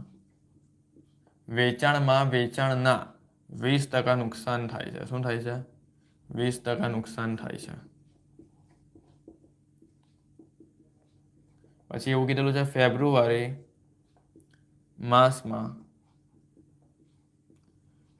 માસમાં વેચાણ જાન્યુઆરી કરતા બમણું થાય છે. અને નફો, આ દાખલો મોસ્ટ ઇમ્પોર્ટન્ટ છે. અને નફો બહુ બધું છે, અંદર ધારવાનું જ છે. નફો વેચાણના 5% થાય છે. નફો વેચાણના 5% થાય છે. બરાબર, અને અહીંયા તમને આપેલું છે માર્ચ માસનું વેચાણ ફેબ્રુઆરી કરતા બમણું થાય છે, જે 4 લાખ રૂપિયા છે. અને નફો 70,000 રૂપિયા થાય છે. બસ હવે પટી જવાનું. બરાબર. તો એના આધારે આપણે શું શોધવાનું છે? તો ચલો એના આધારે તમને પહેલે પીવીઆર એટલે કે નફા જથ્થાનો ગુણોત્તર શોધવાનો છે. નફા જથ્થાનો ગુણોત્તર શોધવાનો. પછી તમને સ્થિર ખર્ચ શોધવાનો. પછી તમને સમતૂર બિંદુ શોધવાનો.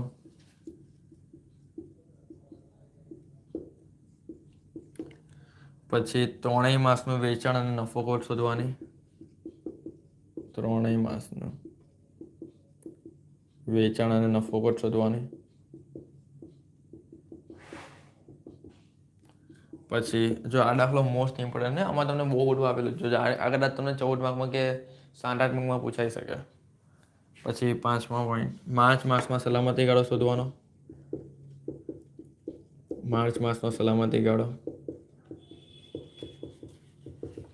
6થો પોઈન્ટ, રૂપિયા 6 લાખના વેચાણ માટે નફો શોધવાનો. અને 7મો હવાલો, 60 હવાલા છે, સૌથી આઈએમપી છે. ફેબ્રુઆરી કરતા 4 ગણો નફો મેળવવા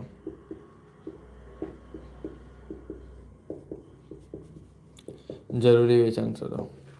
થઈ ગયું ફ્રેન્ડ્સ, આ આપણી રકમ થઈ ગઈ. ચાલો હવે ચાલુ કરી દઈએ. જો સૂઈ નથી જવાનું, બરાબર. હું તો તમારા માટે જાગું જ છું અને જાગતો ભણાવું છું. બસ તમે પણ જાગતા રહેજો. એટલું યાદ રાખજો, એક સારી સલાહ આપું ને, સારી એકદમ જબરદસ્ત. જ્યારે જાગવાનો સમય આવે ને ત્યારે જાગી જવાનું. સમજ પડી? જ્યારે જાગવાનો સમય આવે, હમણાં કદાચ તમારી એટી આવેલી હોય, બરાબર, તો હમણાં તમારો સમય જાગવાનો છે. બરાબર. એવું નહીં વિચારતા કે પરીક્ષા માર્ચ કે એપ્રિલમાં છે એટલે ત્યારે અમે તૈયારી કરશું. જાગવાનો સમય જે હોય ને એ સમયે જાગીને મહેનત કરી લેવાની. બરાબર છે. પછી જ્યારે કામ પતી ગયું હોય ને ત્યારે તમે જાગો ને, જ્યારે પરીક્ષા નજીક હોય, 5 દિવસ 10 દિવસ બાકી હોય, ત્યારે તમે જાગો ને તો ત્યારે તમને ઊંઘ નહીં આવે. એટલું યાદ રાખજો. જાગવાના સમયે તમે સૂઈ જશો ને, સમજ પડી, પણ જ્યારે ખરેખર જ્યારે તૈયારી કરવાનો સમય આવશે ને ત્યારે તમારે છે ને ત્યારે તમે શું કરશો ખબર? ત્યારે તમને ઊંઘ આવવાની જ નથી. એટલે કે જ્યારે પરીક્ષા આવી જાય ને ત્યારે તમને ઊંઘ નહીં આવે, ત્યારે તમે શું કરો કે ભાઈ પરીક્ષા આવી, ચાલો જલ્દી છેલ્લા ટાઈમ પર અમે તૈયારી કરીએ, યુટ્યુબ પર વિડીયો જોઈએ. એનાથી કંઈ નહીં થશે. એના કરતાં હમણાં જાગવાનો સમય છે, બરાબર, જાગી લેજો. સૂઈ નહીં જતા, જાગીને છે ને તમારું ભવિષ્ય સુધારી દેજો. ખાલી ખબર પડી? અને હું છું જ કરાવવા માંડો, બરાબર. મને તમે કોઈ પણ રીતે જો હમણાં તમને કોઈ પોઈન્ટ નહીં આવડે તો કાલે સવારે મને કોલ કરીને પૂછી લેવાનો, અથવા મને ફોટો મોકલી દેવાનો કે સર આ દાખલામાં આ પોઈન્ટ છે, મને જરાક કોલ પર સમજાવી દો, તો હું સમજાવી પણ દઉં. ખબર પડી? એટલે લખજો નોટમાં અને મારી સાથે જોડાતા રહેજો, બરાબર. ચાલો સ્ટાર્ટ કરીએ. આ દાખલો મોસ્ટ ઇમ્પોર્ટન્ટની લિસ્ટમાં લખી દેજો. આમાં ટોટલ 7 વસ્તુ શોધવાનું છે અને લાંબો દાખલો છે. ચાલો. મહાદેવ લિમિટેડ જાન્યુઆરી માસના વેચાણના 20% શું છે? નુકસાન થાય છે. એમ કહે છે કે જો તમને છે ને નુકસાન જોઈતું હોય ને, નુકસાન જાન્યુઆરી માસનું, તો વેચાણના 20% કરશો ને તો તમને નુકસાન મળશે.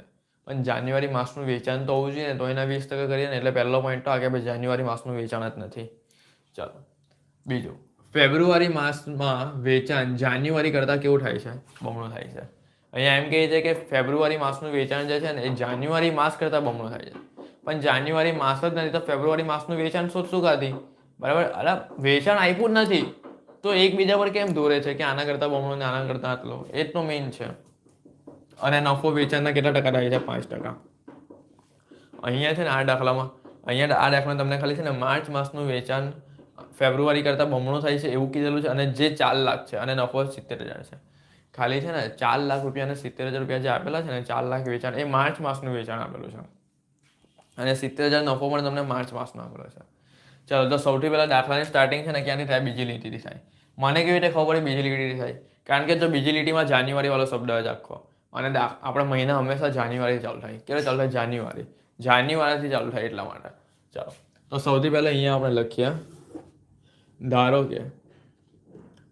કે શું કહે છે એ લોકો? જો કે ભાઈ ફેબ્રુઆરી માસમાં, હું આ લીટી ચાલુ કરું છું દાખલો, કે ફેબ્રુઆરી માસમાં વેચાણ જે છે ને એ જાન્યુઆરી કરતાં કેવું છે, બમણું છે. કેવું છે, બમણું. તો મેં તમને શું કીધું કે કરતા પર નાથી એવા કોઈ પણ શબ્દ આવે એની પહેલાનું જે ને ધારી લેવાનું હંમેશા. ચાલો તો કરતા છે ને કરતાની પહેલાં શું આવ્યું, જાન્યુઆરી આવ્યું.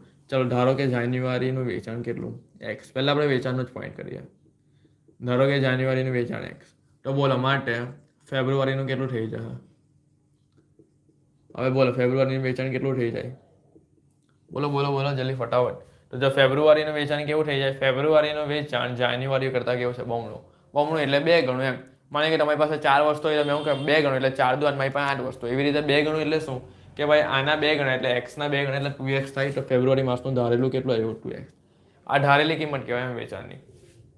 ચાલો એવી જ રીતે હવે આપણે કઈ લીટી કરીએ? માર્ચ માસની.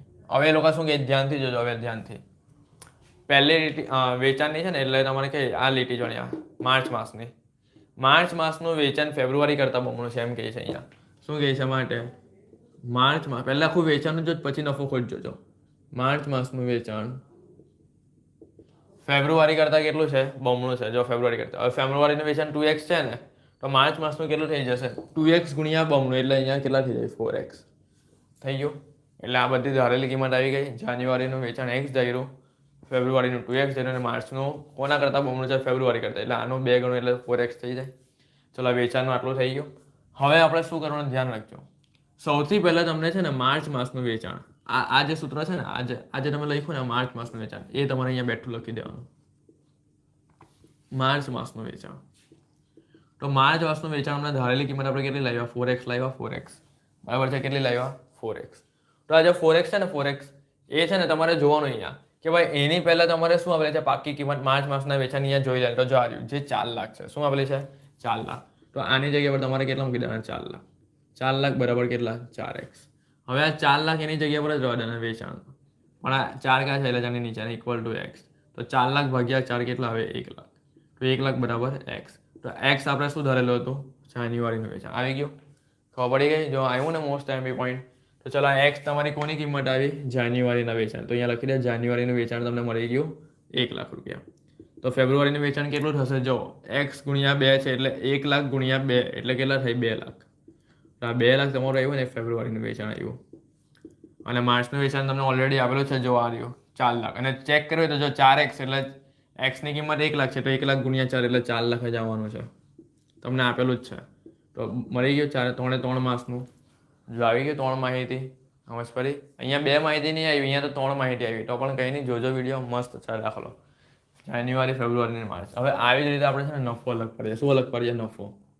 ચાલો પાછું એ ટોપિક પકડવાનો કે ભાઈ જાન્યુઆરીનો નફો સેમ ટુ સેમ આવું જ, પણ જ્યાં વેચાણ છે ત્યાં નફો લઈ લેવાનો. જાન્યુઆરીનો જો કાર્ય ચાલુ કરવાનો, અહીંયાથી ચાલુ કરવાનો.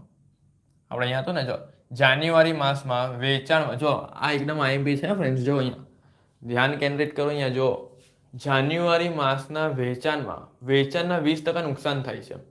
એમ કહે છે કે જો જાન્યુઆરી માસનું તમને નુકસાન જોઈતું હોય, નુકસાન, તો જાન્યુઆરી માસનું જેટલું વેચાણ હશે ને એના તમે 20% કરશો ને એટલે તમને નુકસાન તરીકે ખોટ મળશે. જો એટલે અહીંયા હું તમને પેલું ડાયરેક્ટ કોષ્ટકમાં શીખવાડી દઉં. આ ડાયરેક્ટ આમાં કોષ્ટકમાં જો અહીંયા તમને માસ આપેલા છે. માસ કયા માસ આપેલા છે? એક જાન્યુઆરી, એક ફેબ્રુઆરી અને એક માર્ચ. અને અહીંયા તમને વેચાણ આપણે કેટલું લાવ્યા એ લખી દઈએ. ચલો વેચાણ 1 લાખ લાવ્યા, ફેબ્રુઆરીનું 2 લાખ લાવ્યા અને માર્ચનું 4 લાખ લાવ્યા. 1 લાખ, 2 લાખ ને 4 લાખ. ને અહીંયા પરિણામ. પરિણામમાં હું યાદ રાખવાનું? નફો હોય તો પ્લસ અને અહીંયા ખોટ હોય તો માઇનસ. ચાલો હવે ધ્યાન રાખજો. શું કહે છે કે જાન્યુઆરી માસના વેચાણમાં વેચાણના 20% શું થાય છે? નુકસાન. એટલે જાન્યુઆરી માસનું વેચાણ 1 લાખ છે. 1 લાખના 20% કરો એટલે કેટલા હોય? 20,000 હોય. તો અહીંયા કરી લેવાના 1 લાખ ગુણ્યા 20%. કેટલા આવ્યા? 20,000. તો આ 20,000 નુકસાન કહે છે ને એટલે માઇનસ 20,000 લખવાના. ચલો ફેબ્રુઆરીનું શું કહે છે? તો જો ફેબ્રુઆરીમાં જો ફેબ્રુઆરી જો શું કીધેલું છે? અને નફો વેચાણના કેટલા થાય? 5%. ફેબ્રુઆરી માસમાં વેચાણ જાન્યુઆરી કરતાં બમણું થાય છે અને નફો વેચાણના 5% થાય છે. એટલે જેટલું ફેબ્રુઆરીનું વેચાણ છે ને એના 5% કરો એટલે નફો મળે. તો 2 લાખના 5% કેટલા થાય? 10,000. આ 10,000 તમને પ્લસ એટલે પ્લસમાં લખવાનો નફો. આ ખોટ હતું. અને આ માર્ચ મહિનાનો તમને જો નફો આરામથી 70,000 આપેલો છે જ બેઠા લખી દેવાનો. તો અહીંયા લખી દઉં 70,000 પ્લસમાં. થઈ ગયું? ચાલો હવે શું કરવાનું એ જોઈએ. વેચાણ મળી ગયું, નફો કે ખોટ પણ મળી ગયું આપણે. હવે જે તમને આપેલું છે એ આપણે ચાલુ કરી દઈએ. હવે સૌથી પહેલાં પીવીઆર આપેલો તો પીવીઆર ચાલુ કરીએ. કોષ્ટક આપણે મળી ગયું છે, આના પરથી કોષ્ટક બનાવ્યું. પણ આ દાખલામાં નવું આવ્યું ખબર કે આ 2 માહિતીની જગ્યા પર 3 માહિતી આવી ગઈ. તો કંઈ એની ચિંતા નહીં કરતા, થઈ જશે. અહીંયા ધ્યાન આપજો. ચલો પીવીઆરનું સૂત્ર કયું મૂકવાનું? અહીંયા વેચાણ છે ને એટલે નફામાં ફેરફાર છેદમાં વેચાણમાં ફેરફાર ગુણ્યા કેટલા કરી દેવાના? 100. બરાબર છે. હવે આ જે વેચાણમાં ફેરફાર છે ને, વેચાણમાં ફેરફાર, તો વેચાણમાં ફેરફાર એટલે શું કે જો આપણે શું કરતા ખબર 2 માહિતી કે ચાલુ વર્ષ માઇનસ ગયું વર્ષ, ચાલુ માહિતી માઇનસ ગઈ માહિતી. તો અહીંયા પણ એ જ નિયમ એપ્લાય કરો. ચાલુ મહિનો માઇનસ ગયો મહિનો, તો ચલો ચાલુ મહિનો એટલે માર્ચ કહેવાય અને ગયો મહિનો એટલે ફેબ્રુઆરી કહેવાય. એટલે જાન્યુઆરીનો અહીંયા કોઈ ભાગ ભજવવાનો નથી. બરાબર છે. તો માર્ચ મહિનાનો નફો કેટલો છે મને કહો? 70,000. અને માર્ચ મહિનાને અહીંયા નફો કેટલો, આ ફેબ્રુઆરીનો નફો કેટલો છે? 10,000. ચાલુ માહિતી માઇનસ ગઈ, તો આ માર્ચ છે તો માર્ચ ચાલુ કે ગયો કયો? ફેબ્રુઆરી. તો 70,000 માઇનસ 10,000 એટલે કેટલો આવે? 60,000. અને વેચાણમાં પણ એવું 4 લાખ માઇનસ 2 લાખ એટલે અહીંયા કેટલા આવ્યા? 2 લાખ. ગુણ્યા કેટલા કરી દેવાના? 100. ચલો જાઓ, 60,000 ભાગ્યા 2 લાખ ગુણ્યા 100. 30%. કેટલા આવ્યા? 30%. થઈ ગયું. આ પહેલો પોઈન્ટ તમારો ક્લિયર થઈ ગયો પીવીઆરનો. અને જો તમને સ્થિર ખર્ચ પૂછેલું જ હોય, મેં તમને પહેલે જ કીધું કે સ્થિર ખર્ચ તમને આવેલું જ હશે આમાં. ચાલો અહીંયા સ્થિર ખર્ચ શોધીએ. સ્થિર ખર્ચ. અને મેં તમને શું શીખવાડ્યું કે સ્થિર ખર્ચ હંમેશા ચાલુ માહિતીનો શોધાય, એટલે માર્ચ મહિનાનો જ શોધાય. ચાલુ વિગત હોય ને એનો, ચાલુ મહિનાનો. અને મેં તમને છેલ્લા 3 સ્ટેપ શીખવાડેલા હતા. ફાળો માઇનસ સ્થિર ખર્ચ એટલે નફો કાઢો ખોટ. ચલો આ 3માંથી આપણો આન્સર કયો છે? સ્થિર ખર્ચનો આપણે લાવવાનો છે. ચલો નફો ચાલુ માહિતીનો કેટલો આપેલો છે? 70,000. તો અહીંયા 70,000 લખી દેવાના. અને ફાળોનું સૂત્ર મેં વેચાણ ગુણ્યા શું આવે યાદ કરો? ફાળો બરાબર વેચાણ ગુણ્યા પીવીઆર. કયો ફાળો? તો ચાલુ માહિતી. ચાલુ માહિતીનો ફાળો કેટલો છે? 4 લાખ. તો અહીંયા લખો 4 લાખ. અને પીવીઆર તમારો કેટલો આવેલો છે? 30%. તો 4 લાખ ગુણ્યા 30%. કેટલા આવે? 1,20,000 તમારો ફાળો આવ્યો. ચલો 1,20,000 માઇનસ 70,000 કરો. 50,000 આવી ગયો તમારો બીજો જવાબ. 50,000 સ્થિર ખર્ચ થઈ ગયું. ચાલો તો આ 50,000 તમારો અહીંયા લખી દઈએ આપણે. સ્થિર ખર્ચનો આન્સર 50,000 આવી ગયો. અહીંયા પીવીઆરનો આન્સર પણ લખી દઈએ. 30% આવી ગયો. થઈ ગયો. જો ફ્રેન્ડ્સ આવા અઘરા દાખલા કરશો ને તો મજા આવશે કરવાની. બાકી એસી દાખલા બધા કરાવે જ છે. ચાલો થઈ ગયું. પીવીઆર થઈ ગયો, સ્થિર ખર્ચ થઈ ગયો. હવે સમતુત બિંદુ શોધી લઈએ. તો સમતુત બિંદુનું અહીંયા લખીએ સૂત્ર. સમતુત બિંદુ બરાબર રૂપિયામાં પૂછેલું છે ને એટલે રૂપિયામાં જો પૂછે કે નહીં પૂછે લોકો સમતુત બિંદુ એમ જ આપેલું છે એટલે રૂપિયામાં જ લખવાનું. સ્થિર ખર્ચના છેદમાં પીવીઆર. સ્થિર ખર્ચ કેટલો લાવ્યો આપણે? 50,000. અને 50,000ના છેદમાં પીવીઆર કેટલો લખવાનો? 30%. ચલો કેલ્સીમાં કરો. 50,000 ભાગ્યા 30%. કેટલા આવ્યો? 50,000 ભાગ્યા 30%. 1,66,667. પોઈન્ટમાં આવ્યો ને કંઈ નહીં. 1,66,667. થઈ ગયું. ચલો ચોથો પોઈન્ટ. જો ચોથા પોઈન્ટમાં શું કીધેલું છે કે 3 માસનું વેચાણ અને નફો ખોટ શોધો. તો આ તો આપણે શોધી કાઢ્યું. જો 3 માસનું વેચાણ આવ્યું અને નફો ખોટ એટલે આ રહ્યું. પણ તમે એમ થાય ને કે સર બસ કોષ્ટકમાં દર્શાવવાનું, અહીંયા નહીં દર્શાવવાનું, તો અહીંયા પણ દર્શાવવાનું. જો તમે અહીંયા આવી રીતે ગણતરીમાં નહીં દર્શાવશો ને તો પરીક્ષાવાળા ચેક કરવાને એવું લાગશે કે એણે નથી કર્યું. તો ભલે તમે અહીંયા કરી નાખો ને. જો આ આપણે કોષ્ટક બનાવી દીધું, આ શોધી કાઢો, તો પણ અહીંયા તમે આ જ કોષ્ટક બેઠું અહીંયા ઉતારી દેવાનું કે ભાઈ એમાં વેચાણ આટલું છે, નફો ખોટ આટલું છે. અહીંયા એટલે ઉતારી જ દેવાનું ચોથા પોઈન્ટમાં. જો માસ છે 3 માસનું પૂછેલું છે એટલે જાન્યુઆરી, ફેબ્રુઆરી અને માર્ચ 3 માસ એ લોકોએ પૂછેલું છે એટલે આપણે કરીએ છીએ. તો અહીંયા વેચાણ જો જાન્યુઆરીનું વેચાણ હતું 1 લાખ રૂપિયા, આનું વેચાણ હતું 2 લાખ રૂપિયા અને આનું વેચાણ હતું 4 લાખ રૂપિયા. આ રહ્યું. અને આનો નફો ખોટ હતો તો નફો એટલે હંમેશા પ્લસમાં લખાય, ખોટ હંમેશા માઇનસમાં લખાય. તો આમ 20,000 બરાબર, પછી પ્લસ 10,000 નફો અને આ પ્લસ 70,000. બસ આવી રીતે લખી દેવાનું. 3 માસનો દર્શાવી દેશું જોઈએ. 3 માસનો નફો ને વેચાણ ને 3 માસનો નફો ખોટ. ચાલો એટલે ત્રીજો પોઈન્ટ થઈ ગયો. ત્રીજો પોઈન્ટનો સમતુત બિંદુ આપણો આવેલો 1,66,667. ચોથો પોઈન્ટ પણ આપણે અહીંયા દર્શાવી દીધો છે. 5મો પોઈન્ટ આવ્યો માર્ચ માસ માટેનો સલામતી ગાળો શોધવાનો. ખાલી માર્ચ માસ માટેનો. ચલો તો અહીંયા લખીએ. માર્ચ માસ માટે શું શોધવાનું છે? સલામતી ગાળો. તો સલામતી ગાળાનો સૂત્ર મૂકી દેવાનું. નફાના છેદમાં પીવીઆર. રૂપિયામાં શોધી કાઢવાનું. ચાલો નફાનો કેટલો છે માર્ચ મહિનાનો? 70,000. માર્ચ મહિના ચોખ્ખું કહી દીધું છે. તો 70,000ના છેદમાં 30% પીવીઆર આપેલો જ છે. 70,000 ભાગ્યા 30% કરો એટલે કેટલા આવશે? 2,33,333. એક મિનિટ ચેક કરી લઈએ.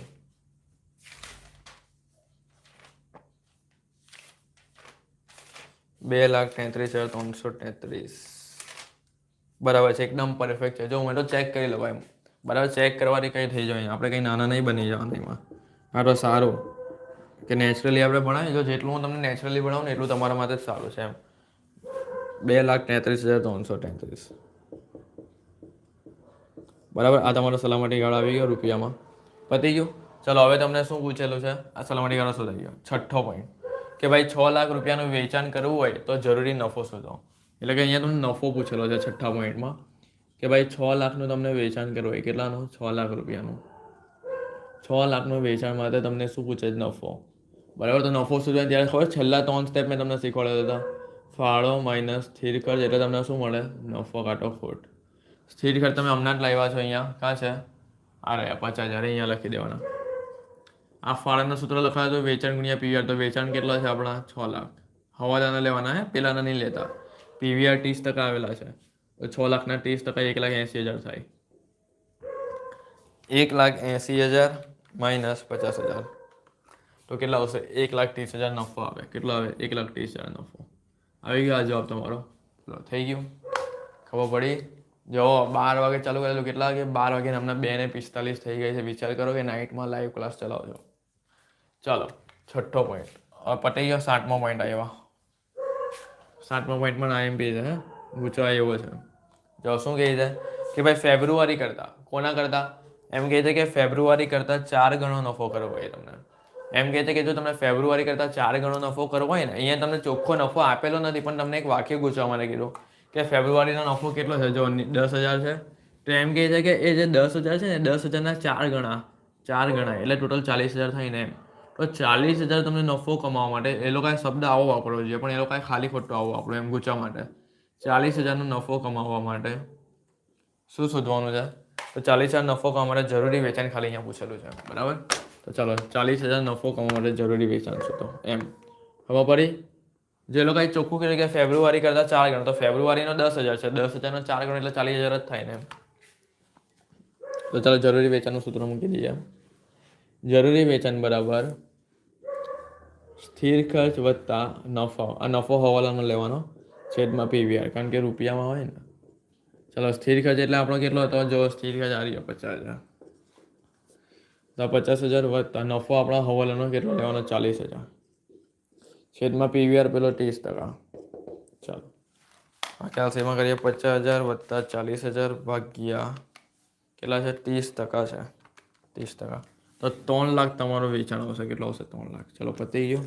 તો આ પોઈન્ટ તમારો 7મો કમ્પ્લીટ થઈ ગયો. હવે ચલો હવે જોઈ લઈએ બીજો કોઈ પણ દાખલો હોય હજુ તો બી હું કરાવી દઉં છું હવે, કારણ કે હવે ડબલ માહિતીવાળામાં તમારા કોઈ પણ પોઈન્ટ શીખવાના બાકી. જોઈ લો, ડબલ પોઈન્ટનો કોઈ બી દાખલો પરીક્ષામાં આવે ને, હું ગેરંટી આપું છું, હું ગેરંટી લઉં તમારી કે આ પોઈન્ટની બહાર પણ છે ને એક પણ ડબલ પોઈન્ટનો દાખલો નહીં આવે. મેં છે ને કેટલા 8 દાખલા કરાવ્યા છે. 8 દાખલાના અંદર છે ને બધા ડબલ માહિતીવાળા દાખલાના બધા કોન્સેપ્ટ કરાવી દીધા તમને. સમજ પડી? મેં એટલું એમ મેથડમાં તમને ભણાવ્યું છે ને 8 દાખલા કે તમને છે ને કોઈ પણ દિવસ પેપરમાં શોર્ટ ક્વેશ્ચન હોય, લોંગ ક્વેશ્ચન હોય, ઇન્ટરનલ પરીક્ષા હોય કે અસાઇનમેન્ટ પણ કેમ નહીં હોય. બરાબર છે? કોઈ પણ આવી જો તમને આ રેગ્યુલર પરીક્ષા હોય કે એટીકેટી કે ડબલ માહિતીવાળો કોઈ પણ દાખલો તમને આવશે ને આવી રીતે કે ભાઈ નફામાં ફેરફાર, છેદમાં વેચાણમાં ફેરફાર, પીવીઆરનું સૂત્ર, તો એમાં તમારે માર્ક્સ નહીં કપાશે. જવાબદારી હું લઈ લઉં, કારણ કે તમારી ચોપડીમાં એવો કોઈ દાખલો નથી જે ડબલ માહિતીવાળો મેં નહીં કરાવ્યો હોય. કે બહુ પડી? એટલે કે એનો જે કોન્સેપ્ટ આવતો છે એ કોન્સેપ્ટ મેં તમારા માઇન્ડમાં આખો ક્લિયર કરાવી દીધો છે. અને જો નહીં ખબર પડતી હોય તો મને તરત કોલ કરજો. બરાબર. આપણો નંબર છે 7433858780. અને આપણા વોટ્સએપ પર લાઈવ ક્લાસનું એક ગ્રુપ છે. જો તમે હજુ એની અંદર એડ નહીં હો તો તમારો નંબર મને વોટ્સએપ પર મોકલી આપવાનો. કહી દેવાનું SEM6 live class group add me, એવી રીતે લખી દો એટલે હું એડ કરી દેવા. બરાબર. ચલો બીજું આપણે જોઈ લઈએ. હજુ કંઈ બાકી હોય તો ચેક કરી લઈએ આપણે. ડબલ માહિતીમાં હજુ કંઈ બાકી હોય તો એમ તો દાખલા તો બહુ બધા હું કરવાના છે. આમાં દાખલા તો બહુ બધા છે, પણ ડબલ માહિતીવાળા દાખલાનો આખો કોન્સેપ્ટ ક્લિયર કરાવી દઉં છું. ચલો સૌથી પહેલાં આપણે પેલો દાખલો તો કરી નાખ્યો, વેચાણ માઇનસ પડતરવાળો. ટોટલ આપણે 8 દાખલા કરેલા છે. જોઈએ હવે કયો બાકી છે ડબલ માહિતીમાં.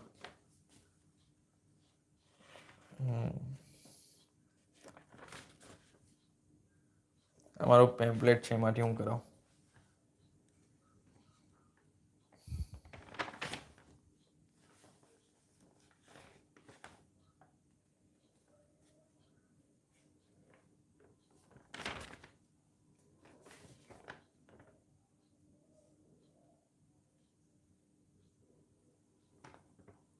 બસ ફ્રેન્ડ્સ, ડબલ માઇન્ડવાળા હવે કોઈ દાખલા બાકી નથી, બસ આટલા જ હતા. બસ હવે કાલે જો હવે 2 વાગી ગયા અને મેં તમારા 2 કલાક લાઈવ ક્લાસ લીધા તમારા. 2 વાગવાના જ છે હવે. પણ પછી 2 કલાક 12 વાગે મેં એડ થયેલો, બરાબર, 12 થી 2નું. હવે આપણે શું કરીએ, 8 દાખલા થઈ ગયા તો 8 દાખલા તમે રિવિઝન કરો પહેલે, બરાબર છે. અને કાલે ભલે ઉત્તરાયણ છે તો પણ હું રાત્રે તમને કરાવવાનો છું, એટલું યાદ રાખજો, બરાબર. અને જો જેની સેમ 5માં કેટી હોય ને એ પહેલાં મને મેસેજ કરી દે એટલે હું એમને મટીરિયલ બધું મારું મોકલું, ખબર પડી. અને કાલે હું છે ને આ જ ટાઈમે, હવે મેં કદાચ ટાઈમ વધારી પણ દેવા, 12 થી 2 રાખા, 3, 4 રાખા, ગમે એટલા રાખા, બરાબર. પરિવર્તનશીલ અંદાજપત્રમાં હું આખું કરાવવાનો છું. હવે આ ચેપ્ટરમાં આપણા માની લો કે થોડાક છે ને 15-20 દાખલા બાકી એમ માની લો હજુ, એટલે બધું આખું કોન્સેપ્ટ તમારો ક્લિયર થઈ જાય. અને છે ને નિર્ણય કરતાં કરવું ફરજિયાત છે, ખબર છે તમને. કારણ કે 60 કે હમણાં નવી પેપર સેલ અનુસાર કેવું હશે ખબર છે તમને, કે તમને MCQનો પ્રશ્ન આવશે પહેલો. જો પ્રશ્ન 1 હોય ને, પ્રશ્ન 1 હું પછી સમજાવવા પહેલાં મોડે સમજાવી લઉં છું. પ્રશ્ન 1માં તમારે કેવું હોય કે 1 થી 10 જે હોય ને, 1 થી 10 એ તમને કેવું હોય કે MCQ હોય. પછી એ લોકો શું મૂકે ખબર, એ લોકો એની અંદર છે ને ખાલી જગ્યા પણ મૂકે 5 માર્કની, એટલે ટોટલ 15 થઈ જાય. 15 માર્કના MCQ આવે એવું આવે. ખાલી જગ્યા પણ મૂકે અને થોડાક થિયરી પ્રશ્ન પણ મૂકે પ્રશ્ન 1માં, એવું હોય. અને એમાં થોડી એક ગણતરી પણ આવે અને થિયરી વધારે આવતી હોય અંદર, તો એવું MCQ પણ હું કરાવવાનો છું. અને પ્રશ્ન 2 કેવો હોય, શોર્ટ ક્વેશ્ચન હોય. શોર્ટ ક્વેશ્ચનમાં કમ્પલસરી તમને ડબલ માહિતીવાળા દાખલા આવવાના છે, એટલું યાદ રાખજો. પરીક્ષામાં ઇન્ટરનલમાં પણ આવશે જો તમે રેગ્યુલરમાં હો તો. ડબલ માહિતીવાળા દાખલા તમને પૂછાય છે. અને ગયા વર્ષના કોઈ પણ પેપર હોય ને, ગયા વર્ષના પેપરમાં તમારે જોઈ લેવાનું, ડબલ માહિતીવાળા દાખલાનો પોઈન્ટ તો હોય જ, બરાબર છે. ગમે એટલા 5-6 વર્ષના પેપર જોજો, એમાં દાખલા હોય છે ડબલ માહિતીવાળા, બરાબર છે. એ મેં તમને કરાવી દીધા. પછી કેવું હોય કે પ્રશ્ન 3માં તમને કેવું હોય કે અબોમાં પૂછાય, અબોમાં દાખલા. અમુક દાખલા તમને 7-7 માર્કમાં પૂછી લે, એવી રીતે ટોટલ 14 કરી નાખે. સમજ પડી. એક દાખલો 7 માર્ક, એક દાખલો 7 માર્ક, એવી રીતે ટોટલ 14. કાં તો એક દાખલો આખો મોટો લઈ લે, એ 14 માર્કનો જ આવે. સમજ પડી. એટલે એ બધું તમારે ખાસ જોવાનું છે કેવી રીતના દાખલા પૂછાશે, સમજ પડી. અને નિર્ણય કરતા કરવું તમારા માટે ખૂબ જ અગત્યનું છે. કારણ કે નિર્ણય કરતામાં કેવું છે કે તમને છે ને રોકડ અંદાજપત્રની અથવા પરિવર્તનશીલ આવી શકે, પણ નિર્ણય કરતાની અથવા નિર્ણય કરતા જ ફિક્સ દર ફેરી લોકો પૂછે છે. અને જે થિયરી તમને વાંચવાની હોય એ થિયરી હું તમને ક્યારે આપવા, પરીક્ષાના આગલા દિવસે 2-3 દિવસ પહેલાં આપી દેવા. બહુ બધી થિયરી વાંચવાની જરૂર નથી. ખાલી 3 ચેપ્ટર દાખલાવાળા આવે ને, પહેલાં એ કમ્પ્લીટ કરો. રોકડ અંદાજપત્ર, પરિવર્તનશીલ અંદાજપત્ર, નિર્ણય કરતા. એમાંથી રોકડ અંદાજપત્ર મેં આખું મૂકી દીધેલું છે. નિર્ણય કરતાના હિસાબો હમણાં હું લાઈવ ક્લાસ ચલાવ જ છું. અને આ જે પરિવર્તનશીલ અંદાજપત્ર છે એ આ ચેપ્ટર આપણું પઠે એટલે એ હું ચલાવી દેવા. પણ તમારું એકાઉન્ટ કમ્પ્લીટ થઈ જાય પછી જેની સ્ટેટમાં કેટી છે કે સ્ટેટમાં રેગ્યુલર હોય ને, એટલે સ્ટેટનો પણ ચાલુ કરી દેવા. સ્ટેટ પણ બહુ ઇઝી છે. એમાં ખાલી છે ને નિયુક્તિની સમસ્યા, વાહન વ્યવહારની સમસ્યા, બરાબર, બિનપ્રાચાલ્ય પરીક્ષાને એક આલેખવાળું ચેપ્ટર, બસ આટલું જ છે. અને બહુ ઇઝી છે, રમતા રમતા પતી જાય. એટલે તમારું આખું સેમ 6 છે ને ઓનલાઈન આવી રીતે લાઈવ ક્લાસમાં પતાવી દેવા ફ્રીમાં, કોઈ એનો ચાર્જ નથી, બરાબર.